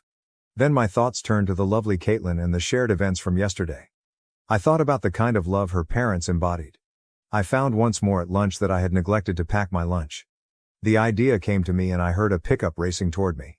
Caitlin shot out, sprinting toward me with a bag. She launched herself at me, planted a passionate kiss, then handed me the bag. Ignoring the supper, I drew her in for another passionate kiss. I set my post to her a few times even though I didn't mark as many fence posts that day. We also found time to converse throughout our passionate times. I shared specifics of my past life, including how my ex-wife had betrayed me. I told her, "The only way I will leave is if you tell me to go." She came home at last, and I completed today's tasks. She was in the kitchen when I arrived, having a shower and changing, once more selecting the seat next to mine. A knock at the front door mid-meal was heard. Bill responded and came back carrying the same man who had first called on Caitlin. Caitlin gazed at him, her face unreadable, the minute he was seated. "I was wondering if you might want to go for a drive," he asked. Driving was practically a euphemism for going on a date in this section of the nation where choices were few. "I appreciate the offer, but I don't think my boyfriend would like it," Caitlin said. She slanted over to kiss my cheek. Blushed and flustered, Mr. Tall, Dark, and Handsome hurried out. That conversation let our friendship be seen clearly. Looking at Bill and Colleen, I saw approving smiles. Bill wore a huge smile. We had formally become a couple. Local males calling on Caitlin stopped paying visits in the next few days. She made it abundantly apparent she was not accessible. I figured out how I might help her with her ideas. She was looking for a loan from the bank to buy the tools her veterinary company needed. The only choice was to have her father list the ranch as collateral. The bank was reluctant to grant an unsecured loan. She was not sure she should ask him. "I recommend a few days. I might have an answer." I opened an account under the pretense of a fictional loan company by calling my offshore bank. On my computer, Caitlin completed a loan application that I had configured to direct to my email. 2 days later, I informed her her loan had been approved and a wire transfer would be delivered to her account. The news delighted her, but she wondered why the loan only carried a 2% annual rate. They were a non-profit charitable group lending money to people they thought would benefit the community, I said. I knew she was too proud to take the money, even if I could have just given her it. Having acquired her degree by diligence, she was resolved to achieve on her own terms. She had bought a new van, turned into a mobile veterinarian office with all the required tools by the time her license was issued. Local ranchers called for her services as word of her license status got out. Many evenings Caitlin stayed in my cabin with me. Bill and Colleen seemed to have no objections even though they knew. She was old enough at 27 to be making her own decisions. Wilson and his team faced trial 3 months later. The case was really simple. The smallest man cooperated with the prosecutors, getting 2 years of probation instead of jail. Each of the 5 other hands Wilson hired received 5 years in prison. Wilson, the brains behind the rustle, was sentenced to 10 years and fined $50,000. I looked into him and his ranch when he was sent to jail. There was no one left to handle the ranch when he found he was single with no family in the vicinity and with all his hands imprisoned. This let me create a fresh strategy. But before I started it, I had to conclude my divorce, some unresolved stuff. It was unacceptable to me to consider Janice having half my money. I sought help once more from my friend Jake to reach this. I requested him to speak with Janice instead of writing an email, so phoning him I wanted him to say that I had gotten in touch and wanted to provide a settlement in exchange for a divorce. The offer was just $50,000. She would never hear from me once she turned down and would not get paid either. Playing innocent at first, she insisted on knowing why I'd left and why I would not be coming back. The act came apart when Jake came clean about her romance with Brandon and her intention to divorce me. Janice accepted my offer when her game was revealed. She is still a waitress and suffers financially. I had to go back to Texas and get a lawyer to draft the divorce paperwork before moving forward. When I told Caitlin of my leaving, she was not happy. I told her I would be back and stated I had to shut that chapter of my life. She insisted on taking me and being there upon my return. Even though at first I intended to leave my car in long-term parking at the airport. Leaving behind my SUV and most of my stuff, except for what would fit in one suitcase, seemed to help her relax. On a Sunday, I left and Jake picked me up at the airport. Making sure to call Caitlin every night, I stayed with his family. Friday saw all the paperwork arranged. Explaining that Janice would get a check for $10,000 right away and that the rest $40,000 would be paid in 60 days following the divorce, Jake brought Janice to my lawyer. She signed the paperwork, and my attorney handed her the $10,000 payment. Never had to deal with Janice. Then I realized I had personal stuff in storage. Yearbooks, souvenirs and antiques from my parents, and other precious objects. Wanting not to go back for them later, I hired a moving van and loaded it. When I told Caitlin I wasn't flying back, she was first surprised, but her enthusiasm about my homecoming rose as I explained I was bringing back everything significant to her. To get the distance covered, I drove nonstop for 3 days. Everyone greeted me enthusiastically as I arrived Tuesday night at the Rockinby Ranch. Caitlin kept extending her friendly welcome till early dawn, when we at last nodded off, completely worn out. My first half of the strategy was finished. Now I was ready to apply the rest. This included many visits to the jail where Wilson was housed. I wanted him to sell me his property. At first hostile, I kept arguing my case. He would be imprisoned for at least 7 years, I noted, and even with good behavior, he would not be eligible for release. Without someone to look after his ranch, his house and structures would probably fall apart, and his animals would probably die over the winter without appropriate care. I also wondered whether he would be welcomed back following his conviction. When the prospect of ruin presented itself, he finally took my offer and had something to start over with when released. Securing funding came next. Knowing Janice wouldn't compromise her $40,000 by acting rashly, I moved my money back into the country. It was really simple to get financing as I negotiated a $5 million price with Wilson that was less than the actual value of the property. I financed the $500,000 down payment I made. Spending a month finishing everything, I kept my activities under wraps except for Caitlin and Bill. I told them I needed to give my assets some personal business-related attention. I established a corporation and registered the land under its name even though I only spent 1 or 2 days a week on it. I hired someone to cut the hay on the land as summer was closing and fall was setting in. In the meanwhile, I also used 4 hands to run the ranch and live on site. Appointed as temporary foreman, the most experienced hand explained that, albeit being close, I would be an absentee owner for a while. I promised him he could always reach me by phone, and I scheduled regular trips to the property. The last component of my strategy was renovating the main house, a 2-story 5-bedroom property requiring modernizing. Even if Caitlin was annoyed with my hiding of my activities, our connection kept flourishing.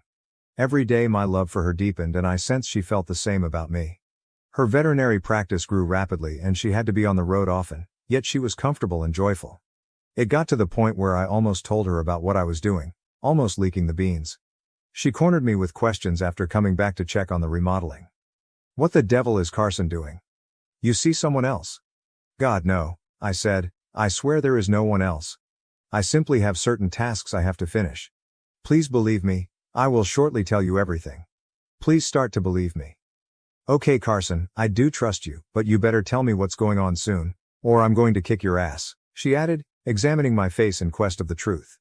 I grabbed her and planted all the love I could on a kiss. The main house renovation was finished as spring started and calving season got underway. It was time to carry out the last element of my scheme. I invited Caitlin to drive one afternoon while she was alone herself. "I have been considering it time for me to leave the Rocking Bee Ranch," I told her. Her eyes filled with tears instantly, then she continued, "But I promised I wouldn't leave." I had timed it to coincide with our arrival to the former Flying Doll Ranch's gate. I turned in and was going down the private road. "I wasn't particularly intending to travel far," I said. She turned to glance about, obviously perplexed. I'm not sure she listened to what I said. She then inquired as to our activities on Wilson's territory. I put off responding until we arrived at the main home. I told her to come on so I could show her something. Out of the truck, I walked around opening her door. I took her hand and walked her to the front door, opening it. "What the heck are we doing?" she said once again. For this we might run afoul of rules. I advised her to unwind, that Wilson no longer owns the ranch, and that we should look about. I wanted to find out her opinion of the house. We walked through the bedrooms upstairs, then returned downstairs. The living room was spacious, the den was elegantly paneled, 2 rooms set up as home offices, and last but not least the kitchen. Her look told me she was delighted at the new kitchen. The one room with furniture was the one I meant to use for my office. The rest of the house waited for her choices about its furnishings. When I asked her what she thought of the house, she replied it was rather lovely. When I then questioned whether she felt she could live there, she exclaimed, "What the hell is going on?" She was clearly perplexed and growing agitated. I lowered to one knee and reached into my jacket pocket with a hand. I told Wilson I did and that she could live on the ranch as my wife. Wilson no longer owned it. She answered in an unexpected tone, "You own the house?" I nodded furiously, and she said, "Yes." I then pulled the engagement ring from my pocket, held it up and asked her to marry me. Her face wrinkled and tears flooded her eyes. I first assumed I had made a mistake till she tackled me into my back and planted lips over my face. She then held her finger so I could slide the ring on. She then turned about the house with fresh eyes, running from room to room and closely looking at everything. I waited calmly till she returned sprinting back into my arms. She exclaimed fervently, "The house is beautiful, I love it." She followed me across the room to 2 doors opening off a hall. I added, "There are 2 offices, one for you to run your business from and one for me," receiving yet another long kiss. After guiding her into the office with the desk, I brought out a big sheet of paper. Its sketch had a property gate bearing the name C Ranch above it. Examining it closely, she wondered what the C meant. "It stands for Carson and Caitlin Ranch," I told her. I joined her, stripping her off when she started tugging at my clothes. She was crying. I set her atop the desk, and together we christened the office with our love. We made love in every room of our new house in the next few days. It was time to go tell her parents, once we had recovered and changed clothes. I believe she floated out to the truck, clearly delighted. A few minutes after 6 we returned and Bill, Colleen and Sam were already in the kitchen having dinner. Walking in together, Caitlin waved her left hand and shrieked, "We're getting married!" Bill and Sam came over, pumped my hand and patted me on the back while Colleen got up and ran over to hug her daughter. Then Caitlin hugged her father and Sam, and my future mother-in-law gave me a huge hug. Once things cooled off, we all sat down to eat. Caitlin waited till everyone finished their meals. "Of course, this means we will be moving," she remarked as apathetically as could be. Bill, Colleen, and Sam said simultaneously, "What?" I answered, "Well Bill, you know how Wilson wanted to combine his ranch with yours?" She pressed me to inform them. I reasoned it might be a benefit. Standing angrily, Bill shouted, "There's no way in hell the Flying Doll is going to get his ranch." Laughing, I advised him to cool off. "It's no more the Flying Doll but the C Ranch, the new owners are seated at your table right now." Confused, he asked me what I was referring to. "I bought out Wilson, now, C, Carson and Caitlin own the ranch," I said. Colleen realized it immediately. Bill sat down, turned to face Colleen, and she nodded her head. We shook on his hand he held across the table to me. "Damn it, Carson, I accept your offer, although this will take some getting used to." I answered, "This implies Sam will be the head foreman since we will have more hands to monitor. And now I get to remove all those fence posts I labored so hard to install on that side of the property." Everyone laughed. That evening was a noisy party. Caitlin wore me out and slept at my cabin overnight.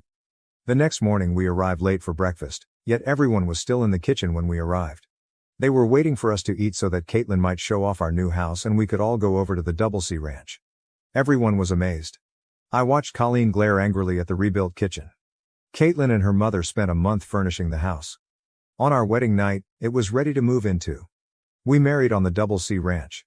Respected and well-liked, Bill and his family invited ranchers and their families from miles around to mark the occasion. I was invited into Caitlin's life as her husband, Bill's son-in-law, and new Double C Ranch owner. We at last got to bed later that evening and stayed there, having love all evening and most of the next day.